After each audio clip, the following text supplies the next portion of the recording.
Tomorrow I gotta go back. So I apologize for the few minutes delay, but we do have, as I said, two birthday boys. It's Councilman Peter Zuckerman's birthday today, and it's Councilman Angelo Ferrara's birthday tomorrow, so wish them a happy birthday. Okay. If everyone would please rise for the pledge. I pledge allegiance to the flag of the United States of America and to the republic for which it stands, one nation, under God, indivisible, with liberty and justice for all.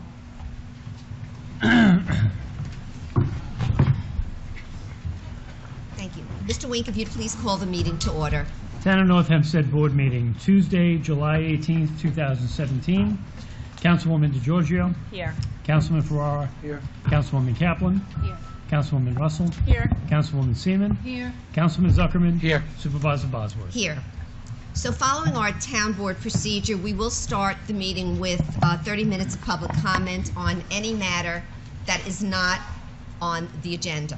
We ask that you leave your restrict your comments to 3 minutes. So, Mr. Wink, do you have any cards? We have two cards. The first one is H.R. Pupkin.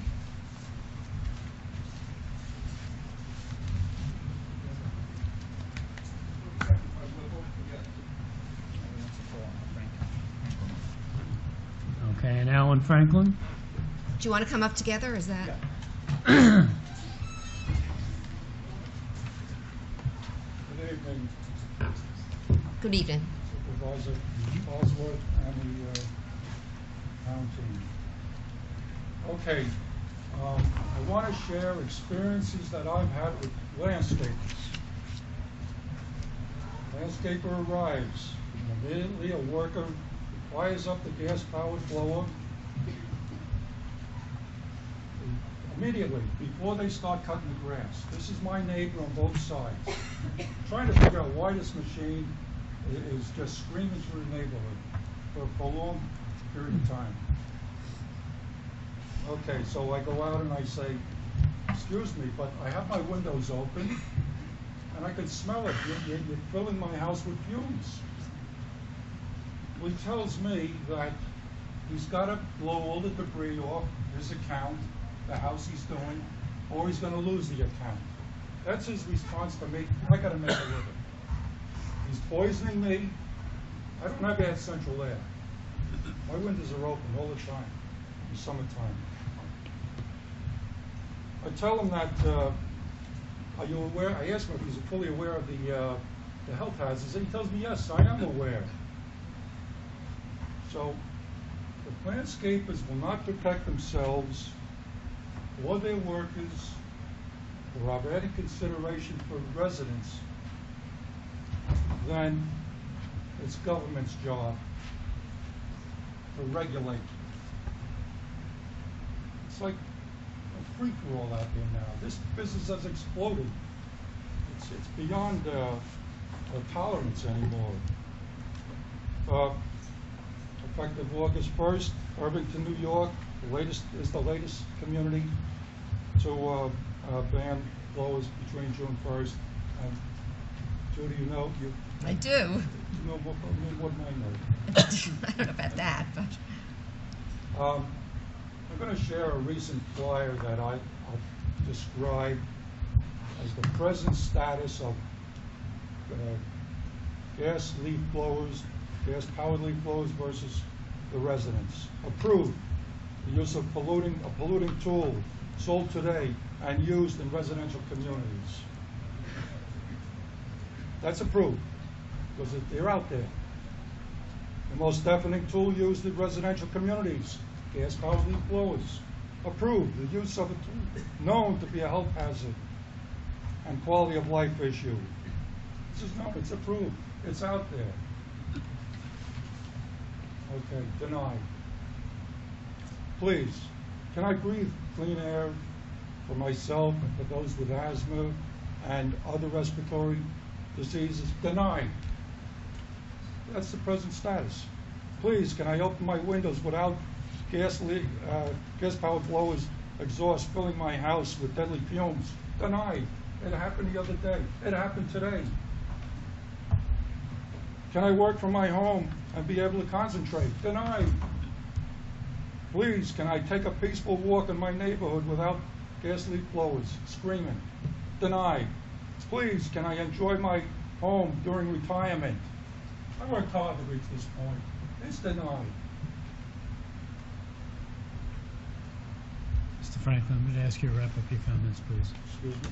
I need you to wrap up your comments. Okay, I'm going to wrap it up with a televised report, landscapers versus and your health, not versus, landscapers and your health. It was introduced by an award-winning journalist. I think Bonnie Sager was there and a Dr. Weinstein, which are advocates for, and I explained all the points. And you know, we're in constant contact with Bonnie Sager. Excuse me? We're in constant contact with Bonnie.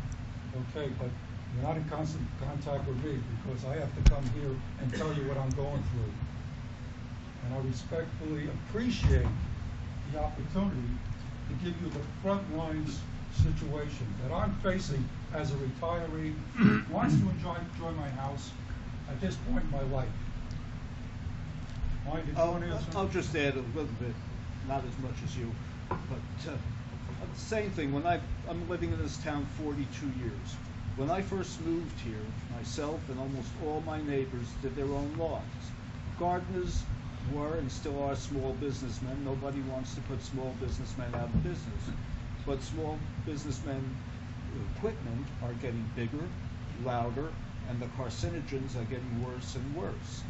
I purposely moved away from major highways, out of New York City, so that dust didn't fall on my car as I was washing the front before I got to the back. You see gardeners now with large trucks and trailers coming down narrow residential streets. If they're working, you can't even get your car past at times. And the fact that they start early in the morning, and sometimes they're around. I had one of them last year with the gasoline-powered edger, hit a rock that took a window out of my wife's minivan. He paid for it, but he wanted me to go to his guy in Hempstead. I said, no, we'll go to Safe Light and you'll pay them.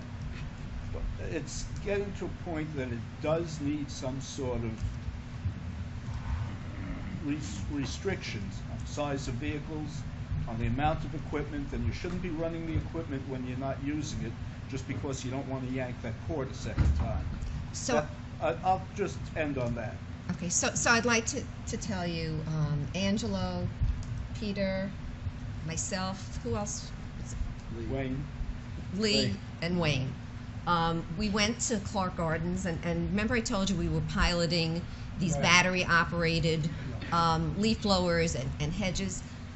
So we saw firsthand what the gas-powered ones, number one, smell like if you're standing behind them, the noise that they make, and the difference when you're using the battery-operated ones. And the difference is amazing.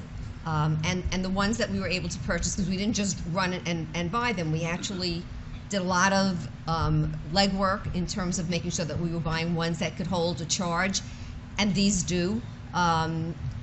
So that's something that we're trying to do in the town of North Hempstead. Our town attorney, Liz Botwin, is currently working on legislation to address exactly what you're coming here to speak about. So we want to make sure we're looking at legislation from all over, not only on the island, but really throughout our country, so that we are able to craft legislation that will be applicable to what we're dealing with here in North Hempstead. Liz, when do you think we're going to see this? Not to put you on the spot. No, that's fine. We propose to do set a date for a public hearing at the next meeting, which is August, and then the public hearing would be in September. So I know it's missing this summer, but this is something that we're actively working on putting together. Your comments and your testimony to us has played a large role in helping us to understand what you're facing and how it's affecting the quality of your life, as well as the quality of life of so many of our residents in North Hempstead. So, you know, although I hear your frustration, It is very I hear it. It's for years. It's for years. I know, but we are working on it, and you will see something to help. All right, and I know that I don't have to ask you if you'll be at the hearing. We're counting on you to be there. Now, this is going to be August or September? We'll do a set date. In other words, you can't just say we're doing it. So at the next meeting, which is in August, we're going to do a set date for the September meeting. Okay? Good, because I'll be around August. Well then, there you go. Oh. All right? And really, we thank you so much Thank you. for coming here and for sharing your experiences I would with like to us. thank the town for the wonderful concert last night over at, what was that, Jane Davies. Mary Jane over there. Davies. Very good. Good We heard concert. it was terrific. Yeah. Big crowd. See, Okay. it's not all bad. No, there's some great stuff going on here. Okay, thank you so much. Thank you for the opportunity. Okay. Sure. Come on up. I'm sorry, what? Who wants to make a comment? Sure. You need to come up here and identify yourself, please. Alfonso Diglio Landscaping. Unfortunately, it's pretty tough, but these machines, we need to do it because as times get tougher, we have to work faster. We got to do more work to compensate for the, changes in time. So we need these blowers, these backpack blowers, and these machines to make us work a All little right, faster. you're addressing us. Oh, I'm sorry. That's okay. So unfortunately, even with the battery-powered stuff, we don't know if it's going to last the whole day. We can't stop and charge a battery or bring enough equipment with us. The big concern is sometimes there's a lot of people out there who are not supposed to be landscapers that are, and we're trying to compete with them. So if you guys can help us with that, then maybe we can help out in other ways. So I'm glad you came up to speak to us, and that's why we're going to have a set date, and we will have a hearing. And so I hope that you will come and share your thoughts with us at that time. Thank you very much. Okay, thank you. The issue is the blower and the polluter. Sir? No. No. Yeah, we can. All right. Okay, thank you. Like the hook and throw. Right. No, please stay. All right, Mr. Wink? I have no additional cards for public comment. Okay. Yes. Come on.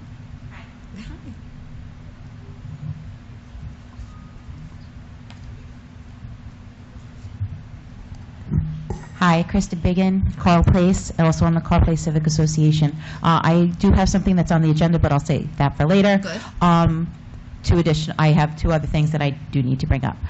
Number one, I called the 311 the other day concerning the Wallbaum's property. They've let the weeds grow to over 3 feet, and considering the rise in the tick population, I think that we need to be much more vigilant about making sure that our lawns are cut, and especially the weeds on the sidewalks, anything that is county maintained.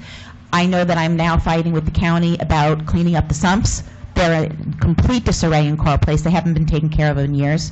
And if you could put any pressure on them, we would appreciate it. So I'm going to imagine that you called your Nassau County legislator. Yes, we have several times. Okay, and so you send, it's very effective to do that. The pictures have also been sent. Just checking. Okay, but it's also, the private properties, businesses, they're also not keeping up. And, I don't walk my dog around town, but people are now getting ticks coming from these areas into their own backyards. So, that's one major comment I have. Overdressing. Wait, Sorry, I just want to just address the concerns with the overgrown weeds at the Wallbounds property. We do have Sean Brown from Code Enforcement, and I know in the past they have been in contact with them, so I'm going to ask Sean if you can contact them again. And with regards to the county's property, the sumps, maybe about 3 weeks ago, I was in contact with them as well, the Department of Public Works, and so they are supposed to be coming out to do some work on it, cutting the grass, particularly I think it's on Atlantic Avenue. Atlantic Avenue and also the one on Central Court. Yes. So it was reported to them, pictures were sent to them, and so they should be coming out shortly. I Thank just wanted you. to let you know that. I appreciate that. So And let Sean Oh, just sorry. address the Wallbaums. Supervisor, Grass. our code inspector was at the former Wallbound Can you site. talk into the mic? Sure. Supervisor, our code enforcement inspector was at the former wall-bound site on Westbury Avenue today. He met with representatives of the property owner, and they will be cleaning up shortly. He also walked up and down Westbury Avenue, putting out some violations to some property owners and tenants, and including weeds and tall grass. Okay. How's that for There you fast? go. We read your mind. Thank you. And the second thing that he brought up, Westbury Avenue. Besides, obviously, the ongoing dispute about repaving the roads, it's all kind of leading to the gradual, it's just deterioration of Westbury Avenue, which has now led to at least 10 vacancies, all the way from Oric, at the corner of Glen Cove Road, all the way down to Qual Road.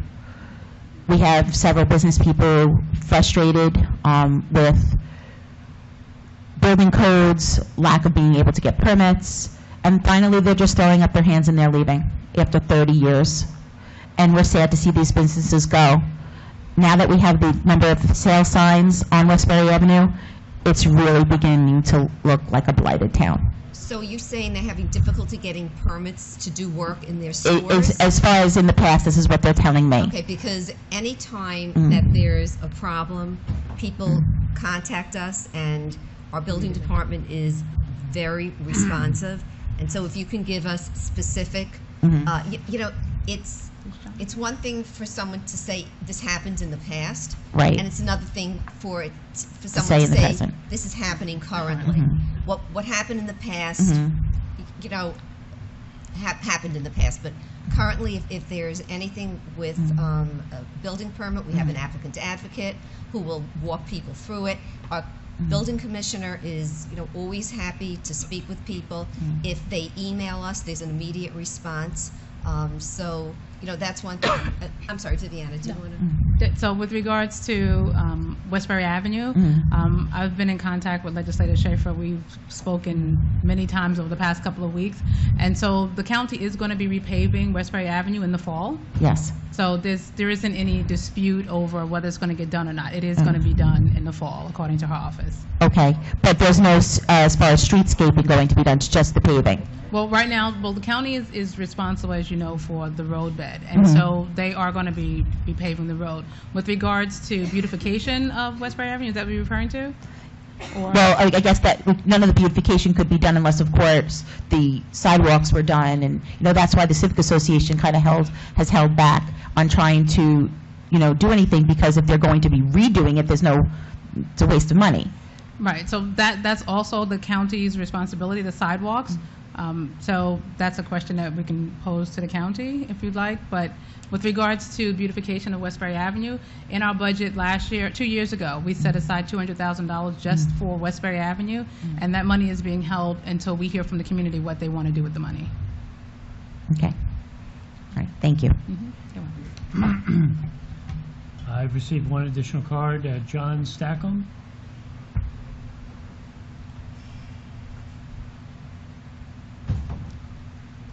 Good evening. Good evening. John Staccone, lifelong resident of Port Washington. I just want to know if the council was aware of the growing homeless issue in Port Washington. There was one homeless person that was living in the street for a number of years. We're now up to 3, one of whom is clearly mentally disturbed. You'll often see him on Main Street yelling and screaming at people and waving his arms. So I just want to see if the council is aware of this. What actions are you taking? Are you talking to the local police? Because there are kind of 2 ways of addressing this problem. Either you ignore it and we become San Francisco, or you deal with it in the Giuliani manner and we get it sorted out. So Well, we're not going to become San Francisco. Yeah. Okay, so I'll let Well, we'll Councilwoman see. Although we do DeGiorgio. have what we are surrounded by water. Mr. Ciccone, thank you for coming. I know you called the office. I know you spoke to my aide. I did, yes. So, you know, we know the Port Washington. Now you're talking about the vicinity of Main Street, right? Yeah. Okay. Pretty much Main Street, Shore Road, you'll see him walking up and down. One guy's always dragging his cart. Right. So the Port Washington Police is, you know, aware of the situation. We have talked about it. You know, if if he's disorderly or he's drunk or he's doing something to disturb the peace, I know that he's been taken in. I know occasionally he's been taken to the hospital. They've attempted to refer social service, him to social services, get him different sorts of opportunities to not be homeless. I don't think he's been receptive to any of those things. As a board, as a town board, I'm not so sure there's a lot that we can do other than try to work with the police department and make sure that if the person needs social services, they get the referrals that they need. Where do they sleep? I'm sorry? Where do they sleep? If you have 3 of them sleeping in the street or in the dugout at PAL or on the bench by the public library. Okay, I'll get to that. So if you have 3 people that are sleeping in the street at night someplace, that's against the law. They need to be arrested. They need to be incarcerated. They need to get jail time, or they need to be moved out of the town. So if I might suggest, my other hat in my other life, I was a Nassau County legislator. And so the social services are something that the county has, Supervisor, I don't want to give these people social services to make their life comfortable, because as soon as you do that, No, 1 becomes 3 and 3 becomes 10. Okay, so but you have to let me finish. I will. Okay. Sorry. But they, reporting it to the police, of course, is what needs to be done. But it also does need to be referred to social services. Not, we're not saying to make life comfortable, but to address the issue. So what we can do is call your Nassau County legislator, who's Delia DeRiggi-Witten, and see, what can be done to address the problem. The most important thing, of course, is notifying the police. It sounds that that's They're exactly aware. what's been done, that they're aware.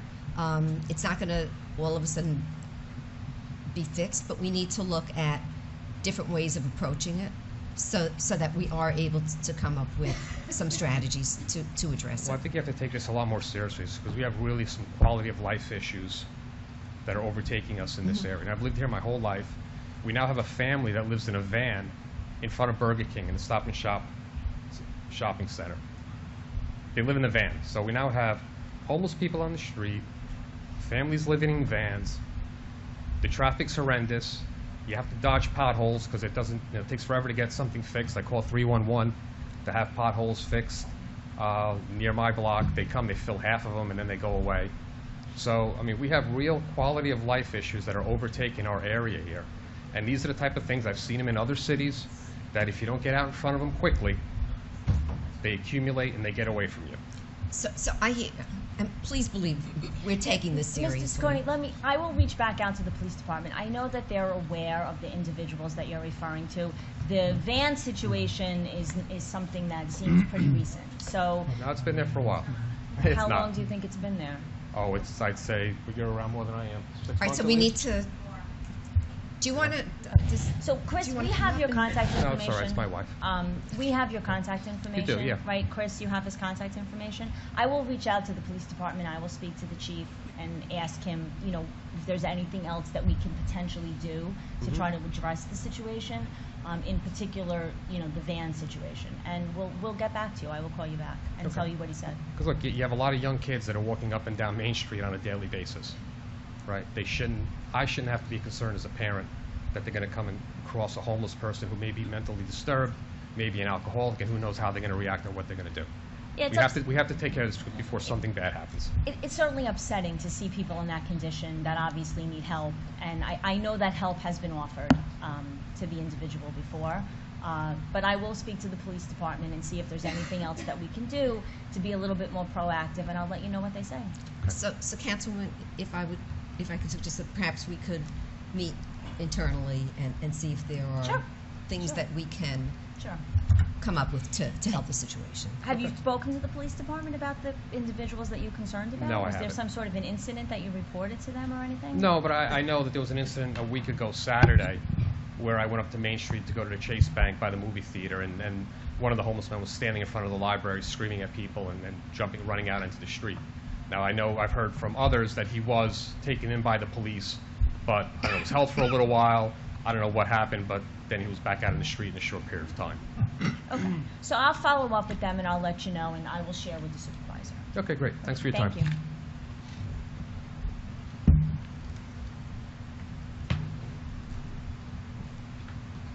All right, is there anybody else who'd like to speak? Okay. So, Mr. Wink, if you would please call items 5 and 6 after item 2 and begins tonight's agenda. Okay. Continuations, item 1. Public hearing to consider the adoption of an ordinance affecting William Street in New Hyde Park. The adoption of this ordinance will establish a no stopping anytime parking restriction on the west side of William Street, south of Maple Drive West in New Hyde Park. And this is being continued from June 6th. It was on the board meeting. So, the residents on William Street have long asked for this restriction as a remedy to a quality of life concern on their block. Is there anyone wishing to be heard on this issue?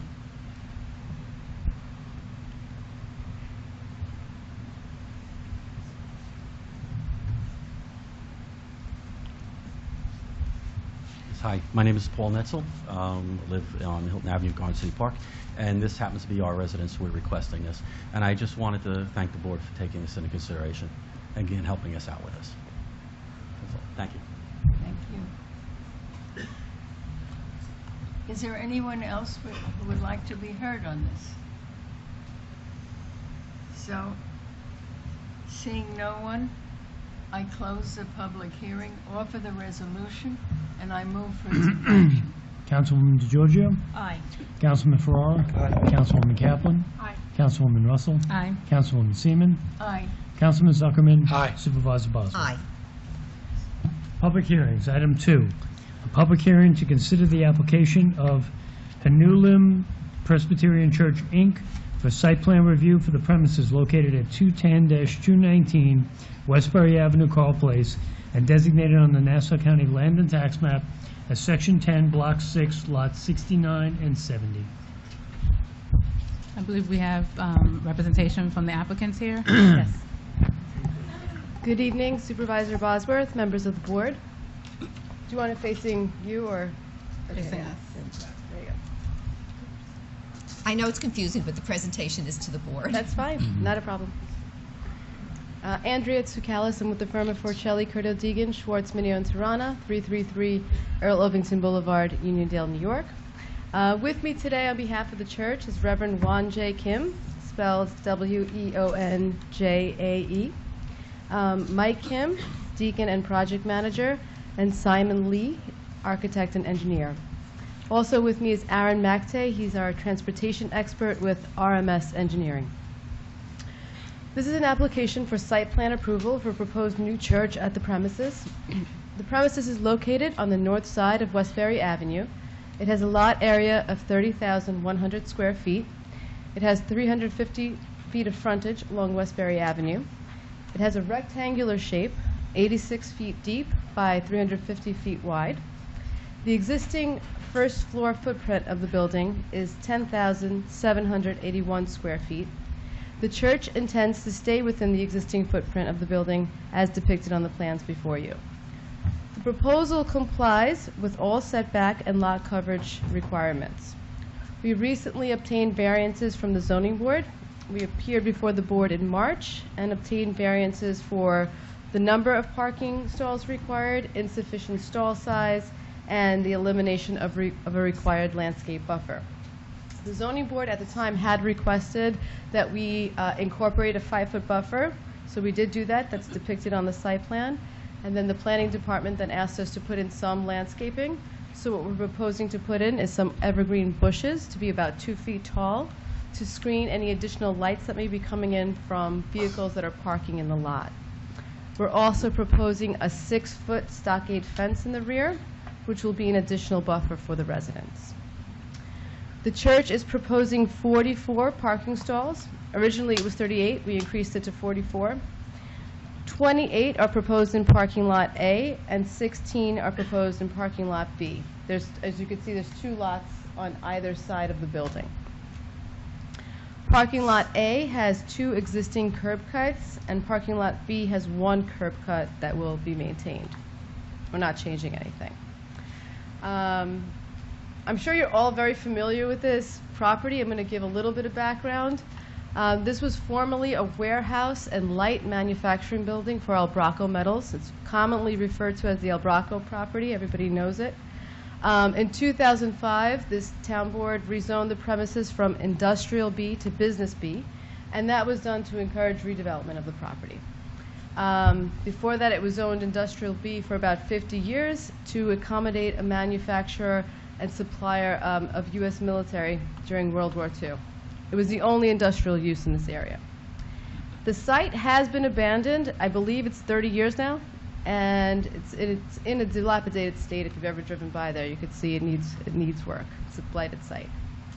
I know from several years of trying to redevelop the parcel with the prior owner that the residents and everybody in the surrounding community is really looking forward to a change and to see something like this change the landscape there. I wanted to also mention that prior to going to the zoning board, we did have a meeting with the Carl Place Civic Association. I, along with my clients, went and presented the application. We heard concerns. I also met with John Viscusi, who is the president of the Carl Place Civic Association. We had discussions with the neighbors at the zoning board level. I think the biggest concern at the time, there was another business there that was parking vans in front of resident properties. So the general consensus was there was a parking issue, but it was primarily because of that other business, and I guess other comments from the board. We did an additional study to address those concerns. So based on those 2 studies, the board did grant the variances. I have Aaron Macte here today to discuss his studies if you have additional questions for him. But basically what he found was that the 44 spaces proposed, as well as off-street parking on Westbury Avenue, would be sufficient to accommodate the actual demand for the church. Just to give a little bit of background about the church. It was first established in July of 1978. It's a religious corporation pursuant to Article 8 of the Religious Corporation Law. It's part of the Eastern Korean Presbytery, and it's governed by the Constitution of the Presbyterian Church.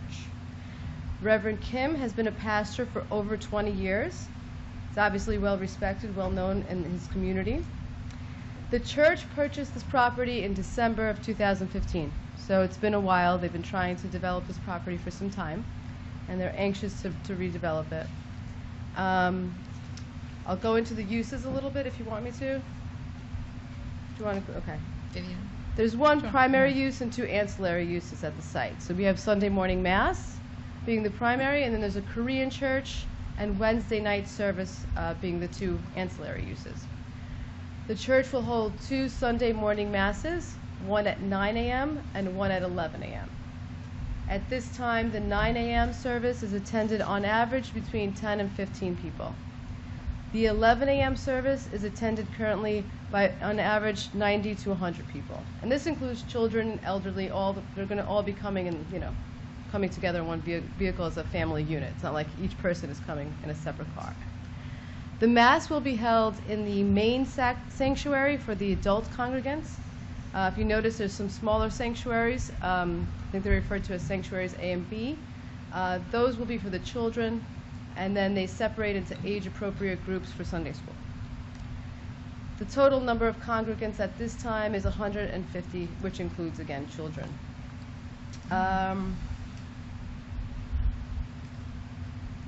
The Korean school will be Saturday mornings from 9 a.m. to 2 p.m.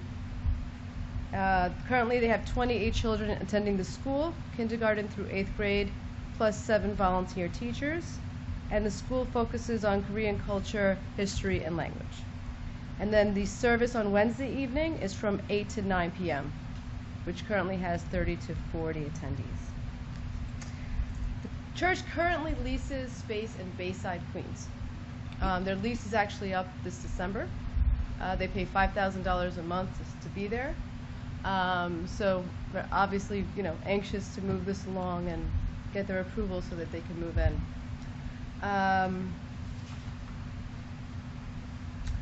That's basically it, unless you have questions for me. I did have Aaron here. One other thing, the environmental remediation for this property was completed by the prior owner.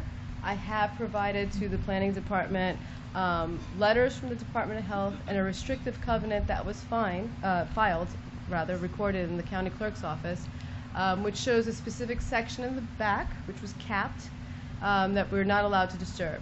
The proposed site plan does not disturb that site, and we understand the limitations on that, and we're going to comply with that restrictive covenant. Thank you. Is there any questions from the board? Is anyone from the public wishing to be heard? We have a couple cards, Councilwoman. The first is Pete Gaffney.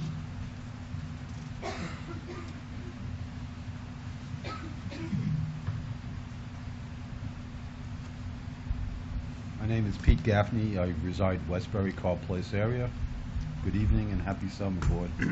Hope everybody's enjoying it. With regards to what was known as the Albraco property, now it's been looked for the Hanover Church.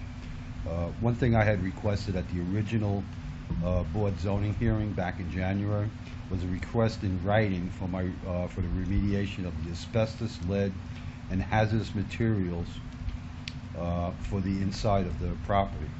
To date, I've yet to receive that. Even at the last town hall meeting, I asked for it again. Still have yet to receive it. So, Mr. Gaffney, I understand that the building department has remediation requirements that must be met for the building permit to be approved. But I would like, is Commissioner Niewender here? I don't see him. No. He's not here today? Is Glenn? He had to be absent unexpectedly. Oh, okay. Is someone here that can speak to this? Mitch can speak to this. So, we'll bring him up. Okay.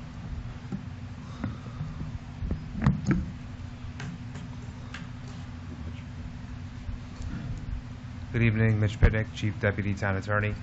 And I spoke to Mr. Gaffney earlier.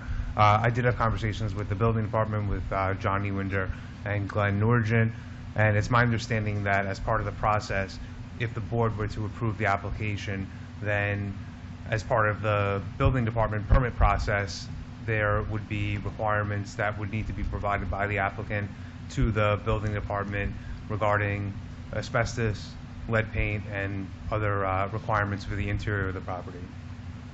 So the reason why it doesn't exist now is because they don't have it now, but it'll be part of the process going forward.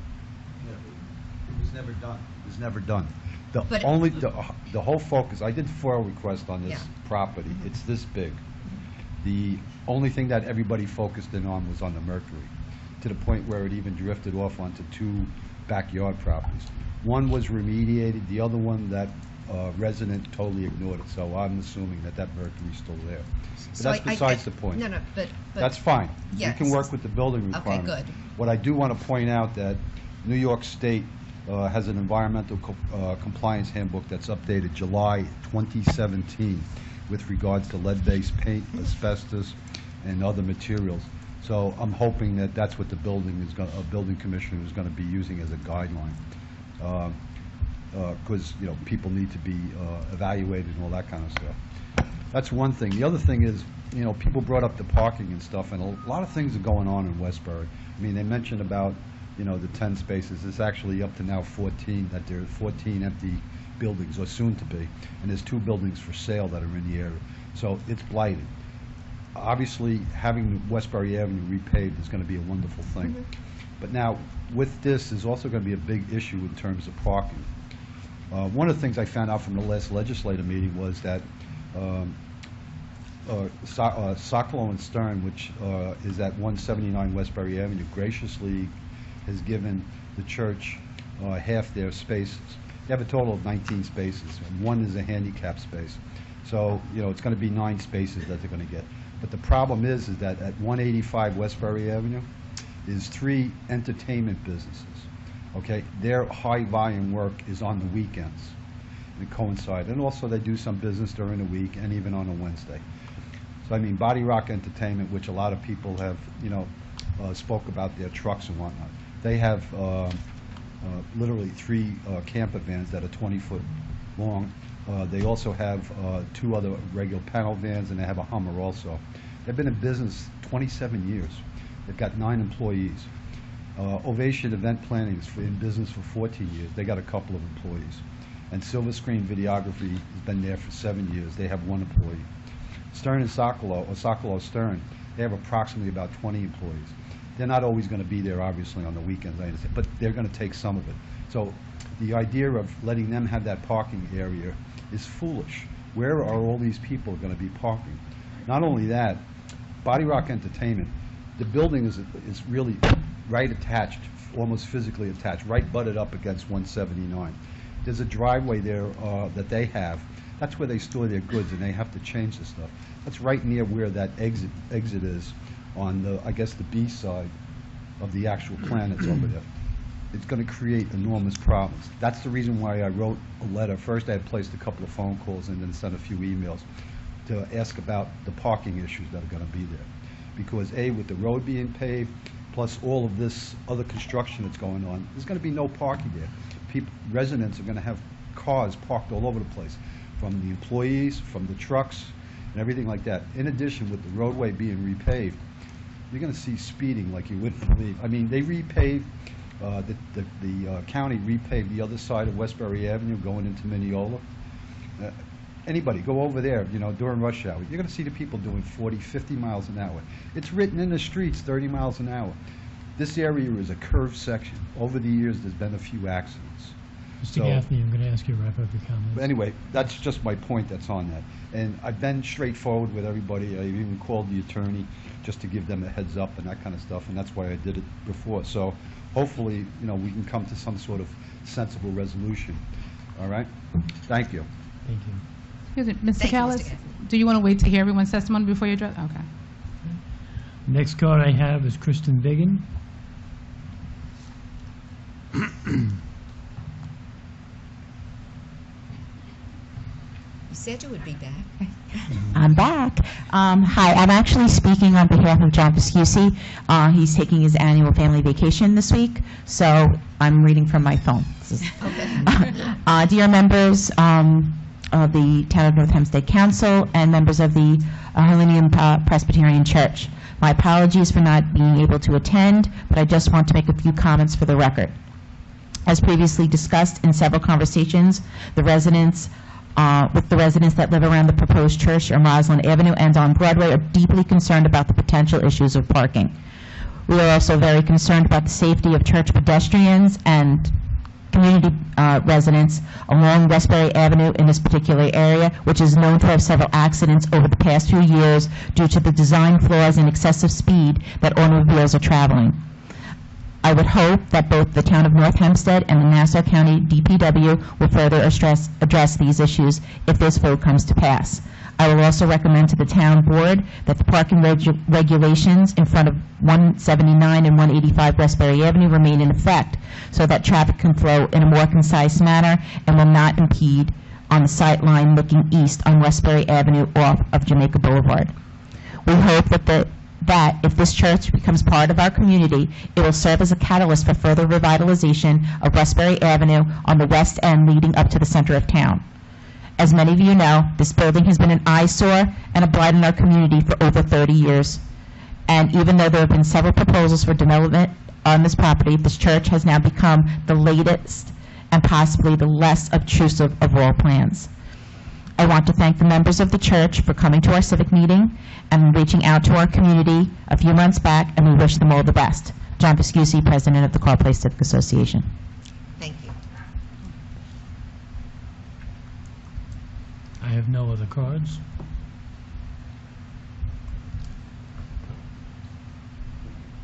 Yes, you can come on up. Excuse me. My name's Don Pellegrino. I didn't file one of your paperworks. I live at 224 Jamaica Boulevard in Carl Place. Okay, Madam Councilwoman, Miss Russell, Board. I'm not against any religion, any faith in God. Okay, I'm for your church. I'm not against it. The building is an eyesore. My problem is parking. It's been mentioned here. The young lady mentioned it. Okay, the letter that was read with Body Rock, which is really the main one who's abusing it right now. On any given day, there were at least 10 vehicles from Body Rock, from their employees, parked on Jamaica Boulevard and Ralston Avenue, which are the main two side streets. I live the second house in, so they're always opposite my house. When I pull out of my driveway, my concern is hitting their cars. I have a 20-year-old daughter, okay, which speaks for itself with regard to driving. I have the illustrious manhole cover sitting right there, blocking part of my driveway, which I tried to get moved when they were working. It never happened, but that's regardless. The problem I have is backing out of the driveway and always having cars there. There's supposed to be signs at the end of the street, one for snow emergency. For some reason it disappeared. There's supposed to be another one for no commercial vehicles. That sign has also disappeared. Overcall Place has no commercial vehicles with the exception of Jamaica Boulevard, and the sign was there when they originally put it up. There were also a couple of no parking signs missing on Ralston Avenue and Jamaica Boulevard on the opposite corner of my house that have been gone for a while. Between Body Rock parking, again, with all respect for the church, all love for God, okay, you understand this, all right? My problem's going to be parking. So do I go to the board or do I go to the building department and say, give me no parking opposite my side of the property on Jamaica Boulevard? I don't have the answer to that, okay? And I mean, I cannot put my cars in my driveway in the garage and put them in those parking spaces. Then, you know, then I might as well just move to Queens or Brooklyn or the Bronx or whatever. So I really don't want to have to do that, but that's kind of what I'm going to be stuck with doing. So that's my problem. I'm coming to you with it. Okay? Again, has nothing to do with faith in God. Okay? Believe very strong in God. All right? My problem is the parking. All right? Westbury Avenue has Body Rock vehicles parked on it in front of the Korean Church parking lot, in front of their driveway. Just drive by there. You'll see the vans with no markings on them. You'll see the vehicles with markings all over them. All right? And, you know, right now they're getting away with it because the church isn't being used. Once that parking lot's opened, all right, the other problem we have also, it has nothing to do with this, with Body Rock, is they just leave their garbage out in front of the building 24/7. And it hasn't been summoned, nothing's been done about it. Okay, so the Abraco metal is an eyesore, which the church wants to fix up and make it nice, beautiful. I'm all for it, praise God. Okay, but Body Rock is what I think, and I think that's what we said at the Civic Association meeting, is really where the problem starts and continues. Pellegrino, I'm going to ask you to wrap up. Huh? I'm going to ask you to wrap up, please. Oh, I'm done. Okay. Are you saying shut up? Is that what you're basically saying? In the most polite way. Thank you very much. Thank you for your Before you go, Mr. Pellegrino, with regards to the missing signs, I'll contact our traffic technician and they'll go take a look and see what signs are missing and have them replaced. And if you choose and your neighbors choose on your street to have certain parking restrictions put in place, just let us know what they are, and we will have our traffic technician come out and do a study. And if your neighbors are in agreement, it's something that can be done. Now, how do I go about that? No parking signs. Just call my office. Richard is here from my office. He'll take your contact information. We know each other. Okay. Okay. Thank you. Thank you for hearing me. I'm sorry for taking this. Not at all. Thank you. Is there anyone else wishing to be heard? So I'm going to respond briefly. With respect to the first comments in the asbestos, there are state regulations that we will comply with, obviously, and we'll go through that process. With respect to the parking agreement with Sokoloff and Stern, the Zoning Board of Appeals requested that we do that, so that there would be 10 additional parking stalls at their lot. What we did was we said, during the week, when we're not using our lot, you can use 10 of our stalls through, normal business hours, and then Sunday morning peak, when there's not that many attorneys at the office, I know, So whoever wants to work, but there's not going to be, the 19 stalls will not be filled at that time. So they said, we'll give you 10 stalls against the wall that's the safer side. And so it worked out. It was actually a win-win for everybody. With respect to parking and use at this site, you all recognize that this would be the least intensive use in terms of a permitted use. You know, it's not an office, it's not a restaurant, you know, where you'd have a continuous use with people coming in and out all day long. So you have one peak hour Sunday morning, you know, so, and Saturday morning, but mostly Sunday morning is when your real peak is going to be. So I do have Aaron here. I don't know to what extent you want me to go through that parking study, if at all. You have it, you know, before you. It's up to you. With respect to the other, you know, body rock and the other issues, I think that's an existing condition. We can't do anything about it. You know, we're going to be mindful. I would say just for the public and for the residents, if they can briefly go through the traffic study. Yeah, sure. For Not the a problem. information for the, Absolutely. And I do have one question with regards to the spaces that are being designated or are going to be given to the church from 185. Yes. Are those designated spaces, or is it just you can use any 10 spaces, or are they going to be specifically designated for the church? We didn't really work that out. We just said 10 for 10. And it's probably going to be on the side closest to their building. Under the building? The ones under the building, or to the other side? The larger lot. Actually, no, it's probably this side. Look at that, the eastern lot. But if you, I mean, there's not going to be a lot of people at the church during the day, so the lots are going to be empty. Right. Is there a concern? Not the spaces that the church is giving to the organization, but the spaces that the church will be using from 185. Oh, yes. So not underneath the building. We will not be parking underneath the building. We'll be parking on the other side because he said that underneath the building it was not as safe. He said it was, you have more visibility if you're parked against the fence. Okay. That's and so those are the designated spaces. Those are designated for the church. Okay. Yes.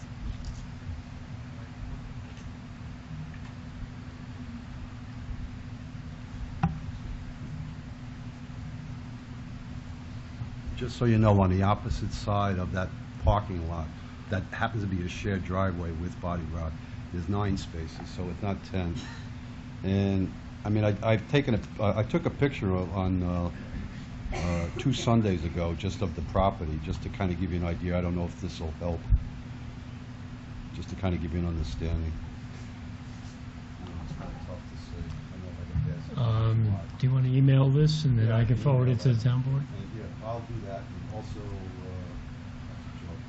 this is what we're talking about in terms of, he's parked there right now to load and unload his trucks. I'll email them to you as well. Yeah. Because he has a driveway. I don't have I'll a give you picture my of the card. driveway. We'll forward it to the board. But, yeah, the idea is that parking lot that's back there that they're giving the spaces, that's a shared spot with 3 trucks, 2 panel vans, and also a Humvee. And plus, there's another plain panel van that goes back there. So it makes no sense to use that parking lot. I would prefer to see them use the other parking lot. That's a town parking lot. That's a block and a half up, to be honest with you. Just so you know. Thank you. I did just want to clarify that I did speak with Mr. Stern, and we spoke about this specific issue because he was concerned as well because it's his parking lot. And he explained that he was comfortable with it if we stayed on that fence side, and that there would be no issue with the vans coming in and out. I mean, people could see a van coming in and out. They're not going to be driving, you know, like 30 miles an hour in a parking lot. If they're passing by, they're passing by. They have like, I guess they have like a fence, but you can go through it, and it's not really a shared parking lot, but they probably use each other's lots and help each other out. But the side of the fence, Body Rock was at the meeting as well, so he understands that there's going to be people from the church there. So we've taken all these things into consideration, and we entered into this agreement pursuant to a condition that the zoning board imposed. So I just wanted to clarify that. So, is Sean Brown here? Please step up. Please. Because it just seems to me, as we're discussing this, that there just seems to be a lot of questions about Body Rock and the vans and where their vans are parked. Sean, so this is actually a question about Body Rock and their vans, because they're supposed to be parking in their lot. It sounds like they're parking outside of their lots, that they're infringing on the parking in the residential streets and, you know, in the area that they're not supposed to be parking it. So Yeah. is that, I don't recall having an SR on this, but we'll go out this weekend since they're usually active on the weekends, and we'll take a look at what they're doing. I think it would be important because I'm hearing a recurring theme about Body Rock and where their vans are, and that seems to have you know, risen as an issue. We'll inspect this weekend. Okay, thank you. Mr. Pellegrino? The vehicles that are parked on Jamaica Boulevard, Roslyn Avenue, are personal vehicles from their employees. You would never know it, okay, unless you see them getting in and out of their cars, usually black on black because they're DJs or whatever it is.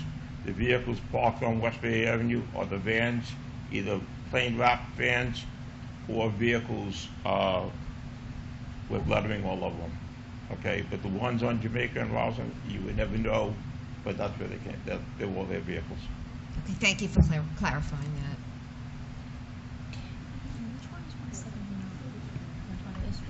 Where's the Body Rock? What are they talking about? At this time, I'm just going to have Mr. McTay go through his parking studies. He actually did 2, so I'll briefly discuss.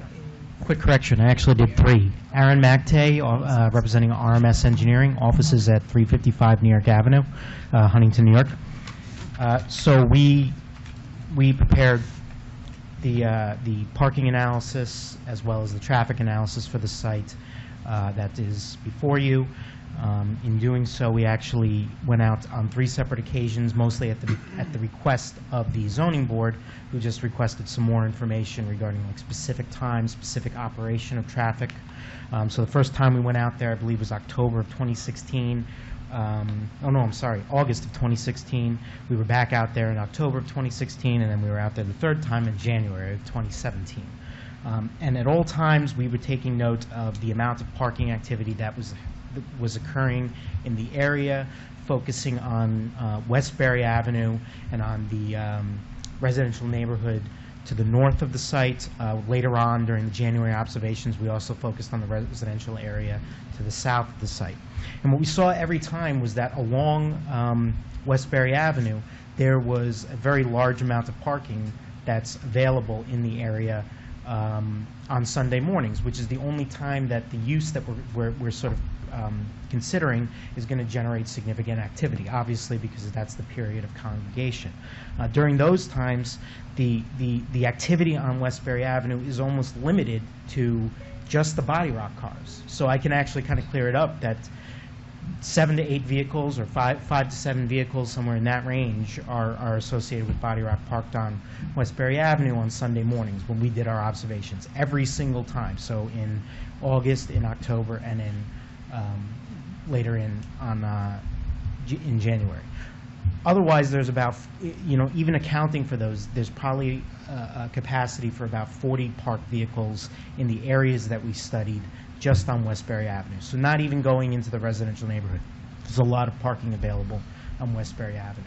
So in assessing what the parking demand is going to be for this use, we referred back, as we normally do, to the industry standard data in the form of the ITE parking generation manual, which suggests that for each seat in the primary sanctuary, or I should say, for each seat, it's generating 0.25 parked vehicles for each seat. So 155 seats ends up working out to 38 parked vehicles generated by the use during the peak of activity.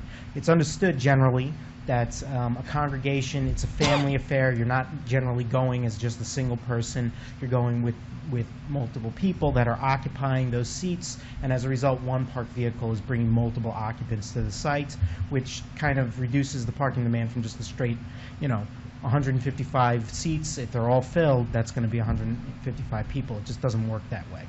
So we're providing now, previously we were providing 38 parking stalls on site. That, we believe that even in a conservative estimate, that the parking activity generated could be satisfied by just those 38. We're now providing 44, so we have an overage. And then, again, just with the observations that we performed, the area that is most likely to receive any spillover activity is the on-street area along Westbury Avenue, which again is mostly commercial in nature, especially as you go to the east. And there's 40 some odd spaces that could accommodate the congregation without even necessitating them sort of migrating into the residential neighborhood and disturbing the peace, not disturbing the peace, but parking in front of people's homes, which obviously we'd like to avoid. So, you know, in summary, I think that based on the studies that we perform, based on the industry standard data, I believe that there's ample parking provided on site for the use. And in the event that there's maybe something, you know, a special event on a Sunday morning that draws a little bit higher crowd, there's more than ample parking available on Westbury Avenue to accommodate that demand. Thank you. Does anyone have any additional questions? So if I could, sorry, come on.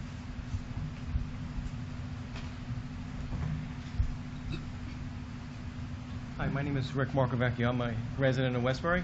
There's a lot of discussion about the normal use of the church. What I haven't heard brought up is, are there going to be any maybe special ceremonies or weddings or stuff that maybe is not discussed here?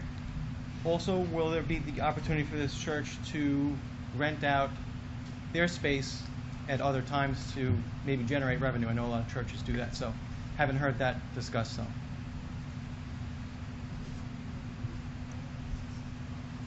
Council, if you can address that.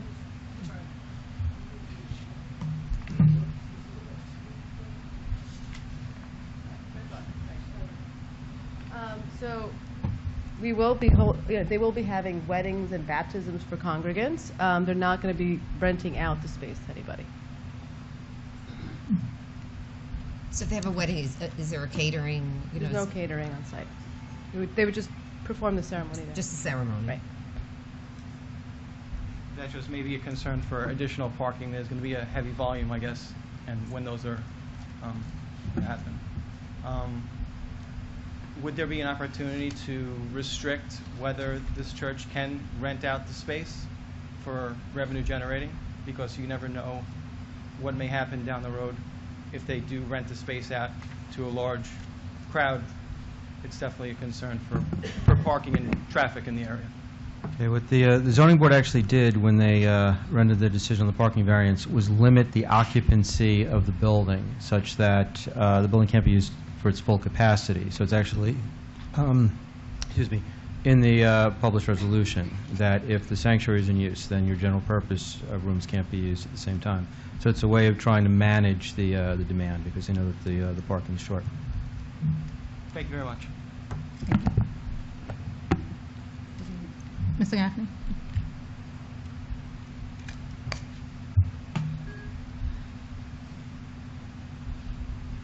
Just in regards to the additional use part of business, that discussion was brought up in the initial building meeting, and the attorney Sakis had said that excuse me if I mispronounced the name wrong, I apologize. Had said that if there's anything else like adding a kitchen of food, a daycare center, or anything like that, they would come before the board again. So I just want to get that put onto the record here. Okay. I believe they have to, but well, I'm just making sure that right. If there's any change to the floor plan, the parking's recalculated, they'd be referred back to zoning board. But if they decide to, you know, because to run a church, there is a certain amount of financials that are needed, and it keeps on growing and growing. So, you know, it was pointed out that some other church members, all of a sudden now they started having a daycare center, then they had an after-school program, and they had this. And so it was just pointed out at that meeting was there was agreed to that the church would then come back to the board to look for the actual necessary approval. That's all. I think it's important that you mention that. With regards to the parking, because that seems to be the biggest concern of the community, have you spoke with any other businesses with regards to providing overflow parking? And would they consider directing vehicles to the town's parking lot if, say, their parking lot and the other lot is full? I don't think we need any additional parking, given that we have the 44 on site, 10 at Sokolov, and we have room on Westbury Avenue, given that all of the offices and at that hour nobody's in business. So we believe that there's going to be sufficient parking on Westbury Avenue our lot and on Sokoloff lot to accommodate the need. There's only it's 155 seats. It's going to be limited by the number of seats in the sanctuary. So I don't believe we're going to need additional. My client did reach out to one or two other businesses, and we weren't able to work out anything else. But even without the businesses, the town does have a lot on Westbury Avenue that's about a block up, and so it is a public parking lot that is available, and so I guess the ask would be that they would direct their congregants to park in that lot if there's no parking in the lots that are already specified. Yeah, I mean, I wouldn't want that as a condition of approval. No, I'm not asking for it as a condition, but would they right. agree to do that? Yeah. Just to direct. Sure. To direct the congregants to do sure. that. Yes. Is there any other comments from the public? Commissioner Levine? Okay, so a couple of things that have come up. We do have the documents from the US EPA and from County Department of Health regarding remediation of the soils and either the removal or encapsulation of the mercury.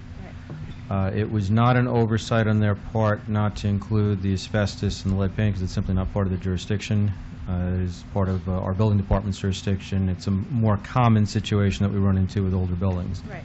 So part of your building permit process is obviously how the abatement's going to be conducted, and that'll be overseen by our building department. Of course. With regard to parking, that was the central issue in the zoning board hearing. Yes. And of course, we reviewed your engineer's reports. So we agree that most of the time, the 44 spaces will be enough, but of course, we have to assume that there will be times when it isn't. Right. And the only responsible thing we can do is consider, where does car number 45 go? So that's how zoning board looked at, is there an additional supply of parking, and directed you to negotiate a reciprocal agreement with the neighbor. Right. We do have some on-street parking. We do have the town lot just east of Rushmore, which is roughly 35, 36 spaces. What we don't want is for the surrounding residential streets to become the overflow parking. And so we will ask that if you have events where you know you're going to have more cars than you can accommodate, that they be directed to the town lot, not to the surrounding streets, and that all the congregants are aware of that. In terms of body rock, we noted a lot of the comments during the zoning board hearing. So enforcement of the parking rules for body rock will be its own parallel path, independent of what happens with the church property. And of course, public safety has already been made aware of that. We do have a minor technical correction that we want on the site plan. We received your landscaping plan, so that addresses one of our prior comments. You will need backup areas at the end of each of your parking aisles, so the plan doesn't show that now. Okay. That's a fairly simple correction. Okay. And then, I don't know if the board's going to bring it to a vote tonight or not, but we do have a series of approval conditions, mostly extending the zoning board's requirement, including the cap on the occupancy of the building. But also, actually, we did have it as a proposed explicit condition that congregants be directed to the town's lot if it's necessary to have an overflow. But with that, we know that it's a difficult site. Relative to other permitted uses in the zone, we agree it's a relatively less impactful use compared to retail or high-density office. But yeah, there are going to be times, as we've said, when overflow parking is going to be a concern. But at this point, we would recommend conditional approval of the application. And of course, we'll stay in touch with you on the additional remediation and also how we can mutually solve any parking problems. Right. If that lot, if you want to use it as a condition, so for instance, if they had like an event or something like that, I mean, I think that's fair. Sure. You know, I don't think that there's going to be a demand for it otherwise. Well, again, I mean, we try to address what we know to be the recurring demand, but we always know there's going to be events occasionally. I don't expect it to be often, but there will be times when you're going to need the extra lot. Okay.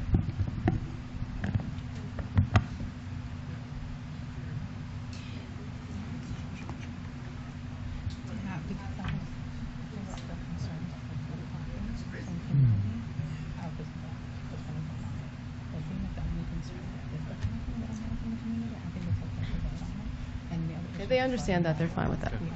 I'm sorry, Commissioner Levine, could you just repeat that? It was hard to hear. In the event And we don't expect it to happen often, but we have to anticipate it could happen, that they know they're going to have a lot more cars than they can provide on their lot and then the next door lot. We don't want overflow traffic to end up on the residential streets, but we do have a 30-plus car lot just east of Rushmore. So we would like for the church to direct cars, and there may be times when even the police will provide a crossing guard if necessary, but that should be used as the overflow lot for the few times a year that you may need it. Well, they're not going to have festivals or gatherings or anything like that. Just like, it's not like a Greek festival. Right. With all We understand that. They don't do stuff like that. I just don't want a prohibition on parking in spots where it's legally permitted. That's my issue. Okay, fair enough. Okay, that's it. That's all I can say. So I think we know that the church will be good neighbors, but, we just want to make sure that there's a sensitivity to the concern of the residents for overflow parking, and we understand it's legal, but nevertheless, as we're talking about it, there's a concern about the overflow parking impacting on the residential streets. So it seems, and it's not a requirement, but it would seem as a good neighbor gesture that should, for whatever reason, we can never anticipate what's going to happen, but should there be an occasion where there would be more cars than would normally be, that we ask that the congregants be directed to the municipal lot, which is, what is it, a block away? A block and a half? About a block and a half. Yeah. away. Yeah. Okay. That's fine. Do you have any more questions? That's all of my comments. Any more comments from the public? So I just want to say, I want to thank the owners who actually purchased the property. This property has been a blight to the community for a very, very long time, and I'm sure the residents can agree that any improvement to the property is an improvement to the community. But also we have to be concerned with the needs of the community with regards to parking. Westbury Avenue in and of itself is a very narrow road, and because of it being very narrow, parking is sometimes difficult. But with that said, most of the concerns here have been about parking. It was my intention this evening to recommend to the board not to vote on this tonight if other concerns came up other than the parking. I think we've been able to deal with the parking situation this afternoon. With regards to the overflow parking at Stearns Law Firm, as well as the overflow parking at the Towns lot and the parking on Westbury Avenue. Some of the other issues that have come up with regards to Body Rock, those are issues that the town has to deal with from an enforcement perspective.